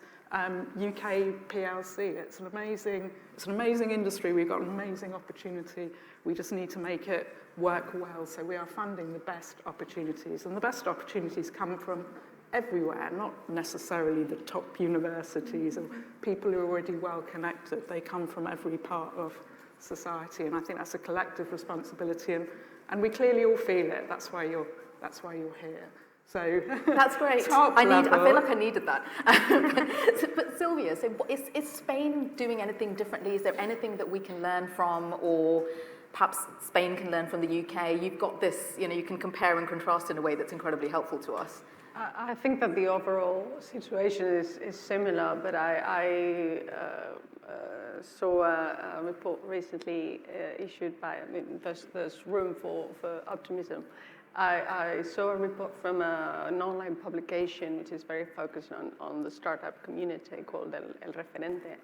It was a report about 250 women in Spain that were in the investor world, either being part of investment vehicles or as business angels. And that figure, which is absolutely not a percentage, gave me optimism, but gave me the idea that things were improving and there was things doing the right way. That's great. Just another thing, sorry, Leila Zenia from Kindred Capital. So she's just closed her third fund, 130 million. So we've now got women who are running funds of scale as well. And I think that's, wonderful. That's where change starts. That should just be the norm. Like, oh yeah, she raised like a $1 billion fund. Oh, cool. Like, it should just be so normal. And I'm like, why isn't it normal? So what is your frustration? And this is, maybe perhaps Nikita, if I start with you, but please do jump in. Like, what is your frustration? Obviously, it feels like we're all working around the edges of a system that doesn't really accommodate as much representation as we would like, and we're trying to break holes and disrupt. But what frustrates you the most? So I'm a very politically correct person. And now I'm like, should I say this? And then I look at Russ smiling at me and I'm like, say it. Say it. So I think it's very easy to say, I want to help. I want to mentor, and I get that a lot. We get inbound like twice a week from funds. I'm talking people with big money, because funds generally manage, the way management fees work, you don't have a set aside philanthropy, but when you've exited, you have some money. And I tell them how much it is, and I say, actually, would love your help, but your money is where it's at. Yes. You give me dollar or pounds or euros, and we will make it work. And they see our stats. And yesterday, one of my venture partners texted me saying, I've never questioned your integrity, but we closed applications yesterday. And they said, I've never questioned your integrity, but did you really get 4,000 applicants or registrations to start? And I said, yeah. And he goes, but there's not that many people in the world that want to go into venture, let alone one entity. And what I realize is when we have a chat with these venture partners, they have a chat, we tell them the number, and they go, oh yeah, we just wanted to give our time. And I'm like, no thanks. Our venture partners currently give their money and time.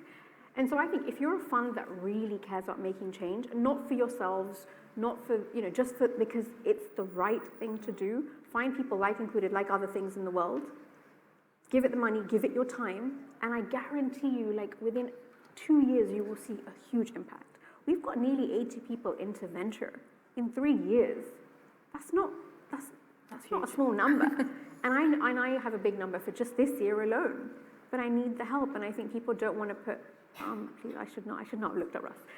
People don't want to put their money. We've had that as well. Yeah, so we're sponsor supported, and yes, I'll come and talk to all your female founders. We go, oh, thanks, but actually, we need your funding to help us run our events and help us mobilise more women. There's. And we were, when we were talking about, look, what is the economic situation right now? And my fear is that everyone's going to retrench and stick with what you know, and therefore become even more conservative in terms of where you put your money and where you place your bets. And what are your thoughts around that, Cynthia? Is that something you're starting to observe this year because you're in the thick of it right now? Yeah, and I think there's this bit where people want something that's safe, so they'll tend to lean on, what they know, organisations that they're aware of, and will tend to lean on their known kind of networks because there's that kind of trust there. But if you're not part of those certain kind of networks, you're already excluded out of those conversations, so you're not even seen as a viable option. So this is where that fear comes from, and I think at the moment where, funding is tough, the market is tough, and it's only getting tougher for women, it's getting tougher for women of colour. So, for me, it's how can you explore some of those, organisations that are out there, maybe look outside of your ecosystem, look at, amazing kind of, women-led networks. Russ, set up the TLA Black Women in Tech, where there's amazing black female founders who really have amazing businesses that are ready for funding, but still not getting that funding. So for me, I think it's being open-minded. It's looking outside of the usual kind of areas, and that's where we need people to be coming and investing from. Well, I think, venture capital has been very good at marketing itself recently, but it's in the last several years, but, it's not the only funding option, and I think there are huge opportunities to innovate around the investment world. It's a model that hasn't been disrupted for a long time, and maybe we need to think bigger, think differently. Yeah. And in the end, we are talking about profitable businesses. I mean, it's not making a bet for something that you don't know if it's going to work. I mean, there are numbers behind, and there's very well-formed people behind. So it's not a question of charity, We're talking about profitable businesses. No, of course. And what are some of the perhaps some of the initiatives. I mean, we were talking earlier before the panel, and we were talking about policies, and we were talking about culture. But what are some of the initiatives that you've seen perhaps work on the investment side, be it VC, wherever the money is coming from, that maybe has started to, Nikita's giving me the look, where I know she's going to provocate. I can't wait. I'm so excited. Where you start to see things chipping away and maybe real changes being made. So I like Nike, and all I'm going to say is just do it. Sit in your company and go, hey, we've got a problem. Oh yeah, it's not great, is it? Oh, we need to do something about this. Whether it's gender, whether you pick race, pick one community, background, industry, whatever you want. Is it ex-refugees? Is it opera singers? Whatever it is, pick that number. Say this is, and put people's bonuses on it, right? Like the next person we hire or we invest in should be X. I guarantee people will go out and look, and they will find that person. They will find you. I think we're just like, yeah, it sounds cool. Oh, we need some D&I training, and it's all like very soft.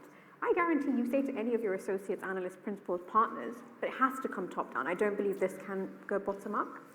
You say, we need to do this. You put a number on it. You put something, an incentive aligned. The world will change in 18 months, guaranteed. Oh, Sarah. Yeah. I think sort of diversity in hiring crucial, but then there are all sorts of things that investment organisations can do to make themselves more accessible to founders who might not already be in their network, like we've heard. So, have a way so that entrepreneurs can get in touch with you, and you're not just taking calls from people you already know. So, we have an application form, and actually it's really helpful for us because applications are quite easy to parse quickly. You had 4,000, so you know how to deal with it. But, and commit to reading all of those, because there will be some rubies in the rubble or whatever, And, it is our job, isn't it, to be looking as widely as possible. Be clear about your investment criteria. I hear a lot of funds say, oh, we invest at every stage. And actually, it's not really true, is it? You invest at Series A. And what does that look like for an entrepreneur? Are there expectations around what revenue they're earning and things like that? Just be helpful to help the right founders find the right investment opportunities. And then, and then the other thing that we can all do better is give feedback. People have spent some time filling out their application. If it's not everybody, is there a subset of people who've got to a certain stage that you can deal with, but, help them become better. And we're constantly hearing from founders is that nobody has ever told us that before. Nobody's ever given us feedback. And it's so helpful because we want them to be better and we want them to come back, don't we? So some practical things that take a bit of time, but, make the time. We can make the time. It's our jobs. But also in giving feedback, you kind of check your own bias, don't you? You force yourself to question why not, which I think can be really, really helpful. Sorry, Cynthia. Yeah, I was just going to say, I was actually going to flip that a little bit on its head and kind of think of, accountability. So if I look at what's been happening in some of the sectors outside of the investment world, if I look at, I work with a lot of FTSE organisations and where they've been making progress, everybody knows around the lack of women in senior kind of leadership, and using that as a kind of an example where they had mandated themselves to reach certain kind of targets. And I think when you've got matrix that you're measuring yourselves against, it's more achievable. You can actually see the impact that your efforts are having. So it's how do we bring that into almost the investment kind of world and look at that as a potential model that we can use to look at, well, if we were to move the Dow maybe 5%, what would that look like? If we were to move the Dow maybe 10%, what would that look like? So we know it does work because it's worked in other kind of sectors where, it might be around gender representation and leadership, but if we were to move that into other kind of sectors, what would that look like and what progress would that make? And it can be quite simple, can't it? Just, what percentage of founder equity in your portfolio is owned by women or black founders or whatever it is. That's a really simple number. And that's much more kind of telling, I think, than just X number of female founders or black founders. But it's so hard because most funds, the amount of women founder CEOs they have is 2% on average in the UK. Imagine publishing that. That is hard. So you've got to, as a fund, as a person, be so secure that I'm going to make that change in a year when people look back, and then you'll be able to put it out there. But most people just are like, I don't want to put it out there and I don't want to really do much about it either. So I've got these red zeros staring at me, and they're quite scary. So I think it's time to wrap up, although I feel like we could carry on talking for a long time. So perhaps if I may have just one question that I'll ask each of you, and you can just give me the 10-second kind of answer. If you had a magic wand and there was one thing that you could change that you think would have the biggest impact, what would it be? And I'd start with you, Sylvia. I would focus on the youngsters, on the women at university, on the women who are at the early stage of their career. I would try to somehow seduce them to get into the investor world, which I think is not always well done because they're not interested, in fact, right now. And I would also retain them so that they can stay in the investor world by implementing more flexibility in that kind of work and keeping them inside, with humanizing a little bit this environment for them to stay. Cynthia. Yeah, I'd probably kind of just kind of throw a challenge out there if I could, and it's really around, we are all in this room because we want to see a difference. We all want to make a difference. So, we have to be that change that we want to see. So my challenge would be for everybody to think of what are they doing, to look ourselves really in the mirror, to think, well, what am I actively doing to drive that kind of change? And, when we go away from here, having heard everything that the panelists have spoken about, what are we actually going to do that's going to drive real meaningful change? So next year when we come and we have this, this session, we've moved the dial forward. So it's really more of a challenge on all of us to go out there and really, hold ourselves to account, to be that change and to drive that change, not just, talk about it. We want to be seeing action. I want to make a cheeky comment. The answer is sponsor included VC. Or investing in my business. There you go. Challenge every fund for 1 year and unhire. So everyone that you've usually hired, sit down. Why have we hired this person? Why have they got to final round? And do the complete opposite for your next intake. Every fund did that. Gold. Just once. I love that. I'd like all women, especially women of my age, to be aware of the opportunity of angel investing. It's spiritually rewarding, it's great fun, it's good for your network. That's great. Thank you so much, and thanks for having us. Thank you.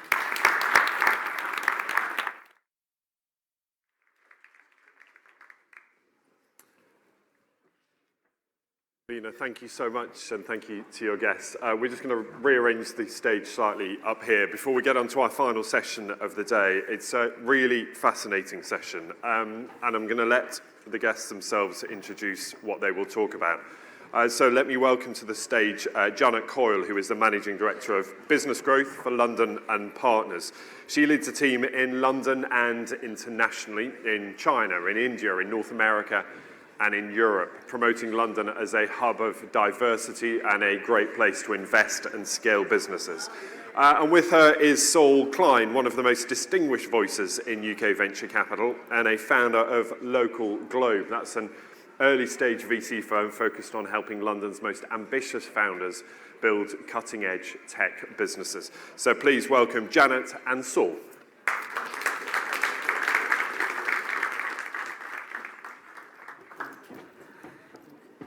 Thank you, Ben.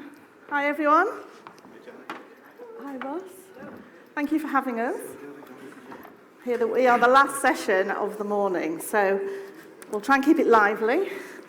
And what amazing content, isn't it? Can I have a quick show of hands? How many investors in the room? Okay, a few. How many founders? Lots of founders. Just seeing how controversial we can make this conversation. Thanks for having us, Russ. Wonderful to be here. An absolute privilege to be here with Saul Klein. Many of you will know Saul or know of Saul. He's probably one of our most prolific, most prominent investors that we have here in London. But what I love about what Saul is building is a very, very different ethos and a different way of driving innovation. So that's what we'll talk a little bit about today. So Saul is probably fairly well known for over 20 years now. He's been a serial entrepreneur, invested in many well-known businesses. He was at Index for, I think, over 8 years. But more recently, he's co-founded Phoenix Court. Who's been to Phoenix Court near King's Cross? Oh, not many of you. We'll have to invite them all. So. They're all invited. You're all invited to Phoenix Court. It's not that far from here, actually. Near King's Cross, just right by the Crick Institute. But the Phoenix Court is also the home of Local Globe, of Latitude, another Capital Venture Fund, and Solar. So we'll talk a little bit about that. But Saul is genuinely, he has community at the core of his vision and his strategy for investing. I hope I'm getting some nods here. So we'll explore a little bit about that because I think it's a really important conversation to share with you all today. And about 10% of the profits from Phoenix Court go into the local community in Somerstown. So Saul, let's get right into the conversation because I know all of a sudden I'm sure we're going to run out of time because I could talk to you all day. So let's talk about this location. Why is it so important to you? And I know when you were even thinking about this, we've known each other a long time, the location was really important. Just tell us why. Sure. So I guess just on the location bit, we would say where you are says a lot about who you are. And we were very intentional that we wanted to be in the neighborhood of King's Cross because, you know, being based in London, King's Cross, right next to Euston, right next to St Pancras, is the most networked when it comes to sort of transport infrastructure, not just within London, but nationally, within England, and actually, you know, within the UK. Obviously, you can get to Edinburgh, Glasgow easily from King's Cross, but also, as you said, with HS1 to Paris, to Amsterdam, to Brussels. So, you know, location on a pragmatic level is key.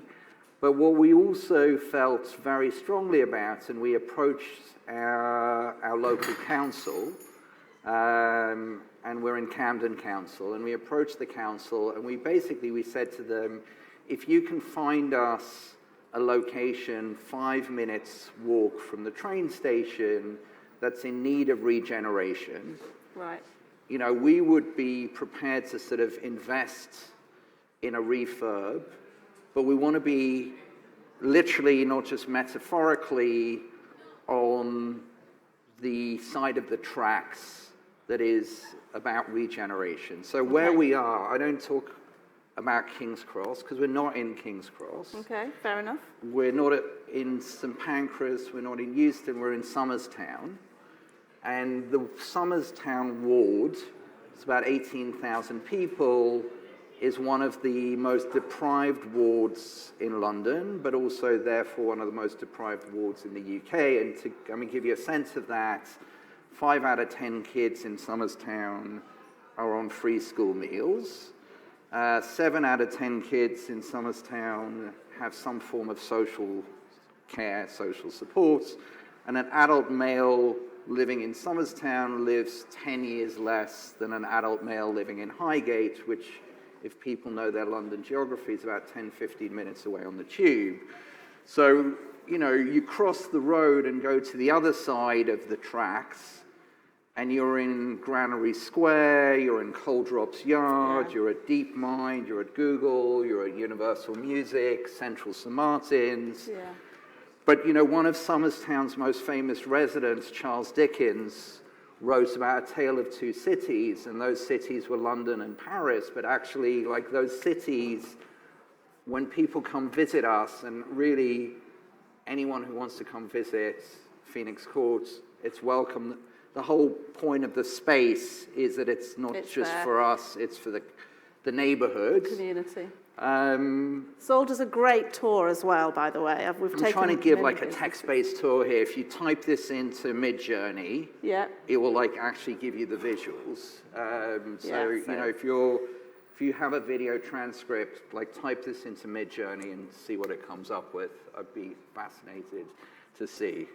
And it's fantastic because I always used to think about, I know we've got Nicole here from KPMG who, you know, spends a lot of time probably at Canary Wharf, and I always used to think the same with Tower Hamlets looking across at the shiny buildings in Canary Wharf. But in Somers Town, when you talk about community with what you've been building over the last few years, and it has been over the last few years, so can I who's say, in that community? Well, first of all, we don't talk about community. You don't talk about community? It's the banned word. So how do you express the...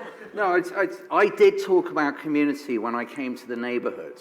Okay. Is that what you call it now? Well, it's a neighbourhood. But does Crick Institute part of the neighbourhood? They're part of the neighbourhood, but they're not part of the community. Now you're talking about community. No, I'm not. I'm saying like, and this is exactly the point that was made to me when I came into the neighbourhood and I met a community leader. Yes.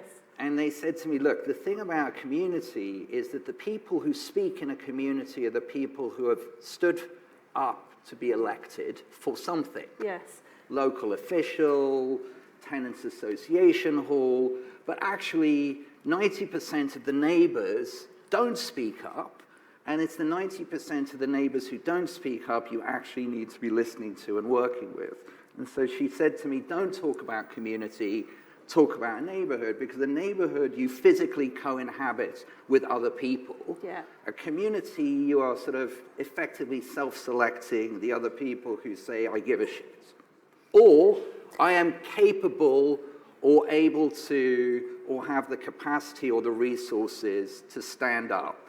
So the reason why the Crick is in the neighborhood, but not really part of the community, and Google is in the neighborhood, but not really part of the community, and et cetera, is because an institution of 5,000 people and 4,000 Nobel Prize winners, the Crick, you know, can be in the neighborhood, but to be in the neighborhood is different from being, or being, you know, so you can have a community engagement officer. No, I understand. But which look they what all do. Georgia Gold, for example, in Camden Council. Yeah. She's worked closely with you. Yeah, we're very close partners. Yeah. Right. She would strike me as a community leader, so I shouldn't use that word. But no, she's an elected official who represents the neighborhood and all of the people, not just our neighborhood, but, you know, Camden is a lot bigger than Somerstown. I mean, Camden has the GDP of Estonia and 250,000 people. We're just 18,000 people. Our local MP is the leader of the opposition. Yeah. But, you know, Georgia is the Have you taken boss Keir of Starmer around yet? Well, he knows our neighborhood. Yeah. I mean, he represents our neighborhood. I don't know if he knows that he is, you know, in what we call, you know, the center of New Palo Alto. I think he thinks he's the MP for St. Pancras and King's Cross and the leader of the opposition. But, you know, he's looking beyond Somerstown at the moment, I think. He probably is. Yeah. He's got, a bigger vision. Can I ask you then, Saul, it sounds like clearly you're really passionate in a really positive way and you emulate good growth from where I'm sitting. But it sounds like you've got a lot of educating to do. And when you think about the businesses that you're investing in, I'd like to hear a little bit more about the different funds and also what do your LPs think about? Because you've got LPs all around the world. Do they share your vision of the neighborhood and what you're building and your innovation model around, you know, well, we articulate our purpose as being a good long-term neighbor. Yeah. And I think long-term is key here. So, you know, we're in our space for a minimum of 20 years. So we negotiated a 20-year lease with the council, which immediately gives us a long-term perspective. Yeah. And it gives us time to not just figure out, but to sort of like start to understand, like, what does it mean actually to be a good neighbor? And I think what we what we feel, you know, being a good neighbor is helping people realize their full potential. And so, as you said, 10% of profits in our management company and 2% of carry in all of our funds go to our foundation, which is called Phoenix Court Works. Yep. And 80% of the funds from that foundation go to a square mile around our office, which is effectively Somerstown. That now supports around 35 organizations. So that is the heart of our business, Phoenix Courts. Yes. And Phoenix Court Works. Around that, which is what gives us the ability to create profits and hopefully carry, are our funds. And we have 4 funds that support our strategy of being a good long-term neighbor and helping people realize their full potential. Local Globe, which is a seed fund. Latitude, which is a breakout fund, Series BC. Solar, which is a scale-up fund, allows us to kind of invest Series D and then hold while a company is public. And then over the last 15 years, my dad and I have been angels, LPs in now 55 other emerging managers, 20 in the US, 25 in EMEA, and 5 in APAC. So that network of, you know, seed to private to public with a fund of funds alongside it needs to generate the returns that feed effectively the endowment or the foundation. So, you know, we have a model where, and I was a trustee at Comic Relief for 6 years, and, you know, and it's a big charity, and one of the things that frustrated me is that, you know, you can be a big successful charity, but you spend 80% of your time fundraising. Yeah. So I wanted our foundation to have a steady stream of income. So, you know, as our management company is profitable, every quarter the foundation gets income from the management company. And then to the extent that we have windfall and carry from our funds, an endowment effectively, you know, we have that as well. So what does that mean? Hopefully it means that our stakeholders, our team, our founders that we work with, and our LPs, you know, either are attracted by that proposition and say, well, or not. It's not for everyone. No, but and I think that's fine. It can't be for everyone. You have found a model. We talk about good growth a lot at London and Partners, and we try and find a way that to generate growth that's inclusive and resilient. But I think you found a model from an investor point of view that is truly driving that good growth. And you've spoken for years about making the case, even from a UK perspective, of tech, innovation, being that sort of real driver to measure economic growth. Do you think we're there now as a city, as a country? Do you think now it's getting the recognition it needs? No, I mean, not even close, because I think, you know, first of all, you have to put your money where your mouth is. You know, saying it is nice, but, like, it really doesn't mean anything. So what government's doing at the moment around innovation? I'm not just talking about governments. I'm talking about businesses. Yeah. You know, if you don't bake into your economic model, as we have, like X% of your profits, Y% of your super profits in venture carry, go into a entity whose purpose is to do good. Yeah. You know, it's words, it's not money. Okay. Number one. 2, if you don't build it into your hiring practices, exactly. you know, it's words, it's not people. Yes. If it doesn't impact the way you make investment decisions, it's, you know, words, not who you invest in. And finally, if it doesn't impact who you take money from, and I can tell you in our last fund cycle where we June, you know, we closed $500 million across a variety of different funds. We turned down 150 million from sources of capital that we didn't feel were aligned with our values. So the thing I learned about values in the last 2 years, which is obvious, is that if you have values, they cost. Yes. And you lose people, and you lose deals and you lose investors because you have values. So Because if you've it made doesn't that cost choice, you haven't you? anything, Yeah. it really doesn't matter. No. So it's tough. You've got to make choices, but you make the right choices. Hopefully many people in this room might go and rethink about their model, listening to Saul.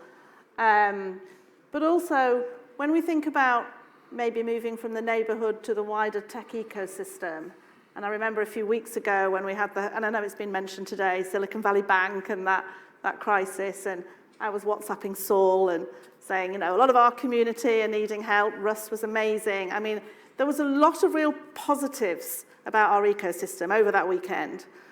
From your perspective, can you just share maybe one or two real positives, but also, were there any weaknesses that you saw in our community? Sorry to use the word community, tech ecosystem, that you thought we could learn from that crazy weekend? Yeah, I mean, we talk a lot in our business about, and I've been doing this for far too long, I think 30 years in total and 20 years in this geography, because my first 5 to 10 were really in the US, is that we say often it's taken 20 years to get to the starting line, and now it gets interesting. Like, it's really the next 20 years that are interesting, not the last 20 years, which have been about getting to this point. And I think we're going to look back on that weekend, I hope, 5, 10 years from now, maybe even 3 years from now, and say, literally and metaphorically, that was the weekend where we lost Silicon Valley. And in the best way possible. Like, Silicon Valley Bank will not be called Silicon Valley Bank. True. And the Silicon Valley Bank UK was a different bank, which is why it was ring-fenced, and why it had its own balance sheet and its own management team from Silicon Valley Bank US. And it said Silicon Valley on the tin because, like, we all wanted to be the next Silicon Valley. And we all wanted to, like, buy into Reid Hoffman's mindset of, it's a Silicon Valley mindset. It's like, no, we don't live in Silicon Valley. And there are things about Silicon Valley that are positive, but there's a lot, if you've ever lived in Silicon Valley or worked in Silicon Valley or been part of that mindset, that is not just not positive, it's toxic and negative. So this is the time when we will step up, and you know what, that weekend, and I know everyone in this room would have been variations of close to what was going on.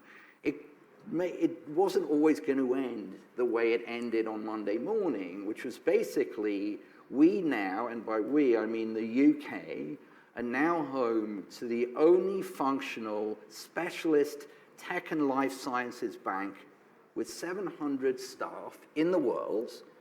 And instead of it being backed by a US public company balance sheet where people are making crazy bets on interest rates, it's backed by the third largest bank in the world with a balance sheet that is, like from here to literally Shanghai. Wow, that seems really positive, doesn't it? And we have this debate all the time because, as you know, we run Silicon Valley Comes to UK each November with Sherry Kutu. We're rebranding it this year, more to follow next month on that. But Saul and I have this debate all the time because I agree that we do have so much talent here, and businesses are growing in a way, with real purpose. And I think, Saul, you've got a brilliant way of articulating from an investment point of view what that good growth really means. And I know we're out on time, and we had a chat we were going to go over slightly. Do you want us to wrap up 2 more minutes? Because I think we're just getting to the good bit now. So to Russ, yes. No, I think we were also chatting what a phenomenal movement the TLA is earlier as well, but more of Russ later. So we do need to wrap this up, but you talk about, we're in this moment now. So as you say, we've got this incredible way of, HSBC coming in with the regulation we had in the UK. It meant that we could actually, save the bank as it was to support all the founders. But what's your take on the future? Like, not too far in the future, because I don't think we can go too far, but even in the next 12 months, the next 1 to 2 years, from an investment point of view, any sort of trends you can sort of see on the horizon? Hasn't been an easy year, 2022, but what do you see? Anything to be hopeful for? Well, I think there's always something to be hopeful for. And, you know, if you're in this room and if you're either an investor or a founder, you're literally either a paid or an unpaid optimist, but you're an optimist. So, you know. Glass is always full. Half full. So there's always something to be optimistic about. Arguably, science, innovation, and technology are the only things that, and I would argue the creative industries, those are the things that save us. Yes. They save us because, you know, we'll discover a new drug. They'll save us because they'll give us a new way of thinking. They'll save us because they give us, you know, new means of productivity. But I think, again, if none of these things are based on values that are sustainable and inclusive, who cares? Really? Yeah. Like, let's go and do something else. Yeah. Honestly. So it's not just how can we use tech to change the world for the better, but on that journey, how can we go on that journey with those core values and to bring everyone with us as well? And well, not just I think elite it's, few. again, not just say the words, because Silicon Valley says the words, they've said the words for 25 years, they've said the words so brilliantly, we all drunk the Kool-Aid. You know, where did the Kool-Aid happen? Seriously, where did the Kool-Aid happen? MIT with Tim Leary and Berkeley. Well, Berkeley as well. You know, you get on the bus with Ken Kesey or you don't get on the bus. And like, get off the fucking bus. So we need to invite Reid Hoffman back and have a chat, I think, with Saul next I'd love time. to talk to, you know, Reid and I have known each other for a long time. I know, it'd be a really interesting He's someone I respect deeply, but, you know, how do you turn a not-for-profit like OpenAI into, you know, the most dangerous for-profit company in the world? Discuss. That's scary. Oh my gosh, that's a whole other conversation. Please join me in thanking the wonderful Saul Clown. Thank you. Thank you so much. And sorry, I do want to just say, because I was saying it, Ross, to Janet, I remember 10 years ago in Canary Wharf, the first session you did, and it's unbelievable and like really important what's been built. So kudos to you.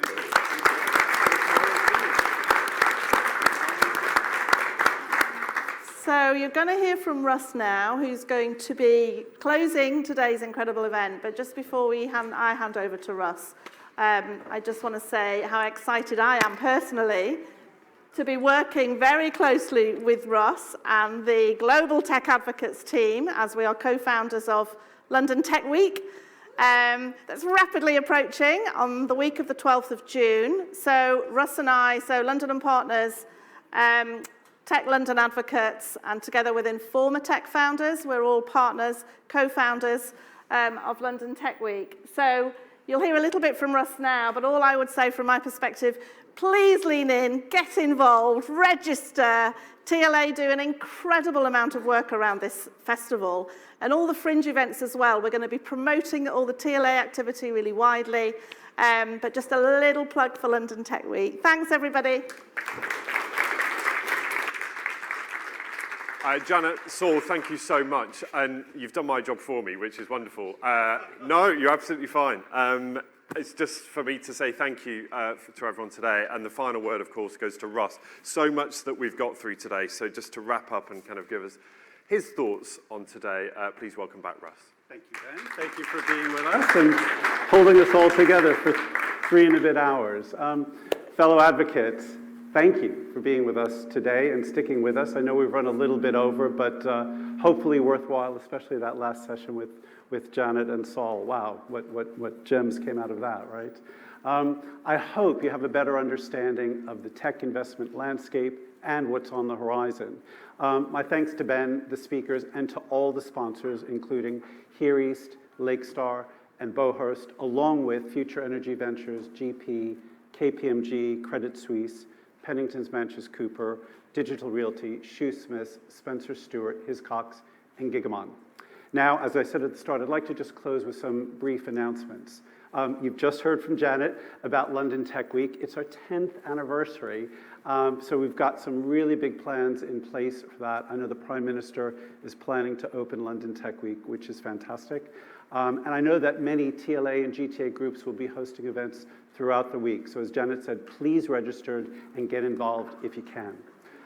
You will also receive my London Tech Week preview newsletter next month to learn more about the week. So please open it and please read it so you know what's going on during the week, which kicks off on the 12th of June.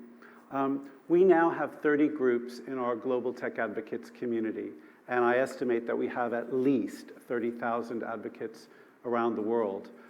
In addition to London Tech Week, several GTA groups are planning events in the coming months. So first up, Tech Canada Advocates is hosting its in-person launch in Ottawa on the 26th next week. And then on the 27th, Tech Scotland Advocates is hosting an in-person event in Glasgow, focusing on digital economy agreements. Tech Korea Advocates, which has actually been in soft launch mode for about 18 months, has its formal launch on the 13th of June, focusing on connecting London and London Tech Week to Seoul. And then Tech Ireland Advocates hosts its formal launch on the 29th of June in Galway with support from our partner GP. Work is also underway for new GTA groups in Nigeria, Malaysia, and Hong Kong. And speaking of Hong Kong, Richard Lowe, who leads Tech West England Advocates, is here in the room. Richard, there you are. Richard's in the back right over there. He is organizing a mission to Hong Kong in November, and I hope some of you will join us. So he'll be at the back of the room there if you want to learn more and hear more about it, and I do encourage many of you to join us. And finally, I am delighted, and Saul alluded to this, I'm delighted to announce that TLA will celebrate its 10th anniversary at COGX in September. But we actually launched TLA 10 years ago this very month, actually at Central Working in Shoreditch. Ollie Barrett's here, Nick Giles is here, Saul Klein is here. I know a few of you were also here. My wife Leslie is here. We were there 10 years ago to get the group up and running. So please come to that. Ollie Barrett will be back to host us in September. Details will come in your newsletter, but please note the 12th of September in your diaries for big celebration. So thank you for being with us today, here in person, and to all of you on the live stream. I apologize. I know we had some audio issues right at the beginning, but we did sort those out. So great to have you watching us from wherever you are in the world. We champion, we connect, we support, and our journey continues. Thank you for being here.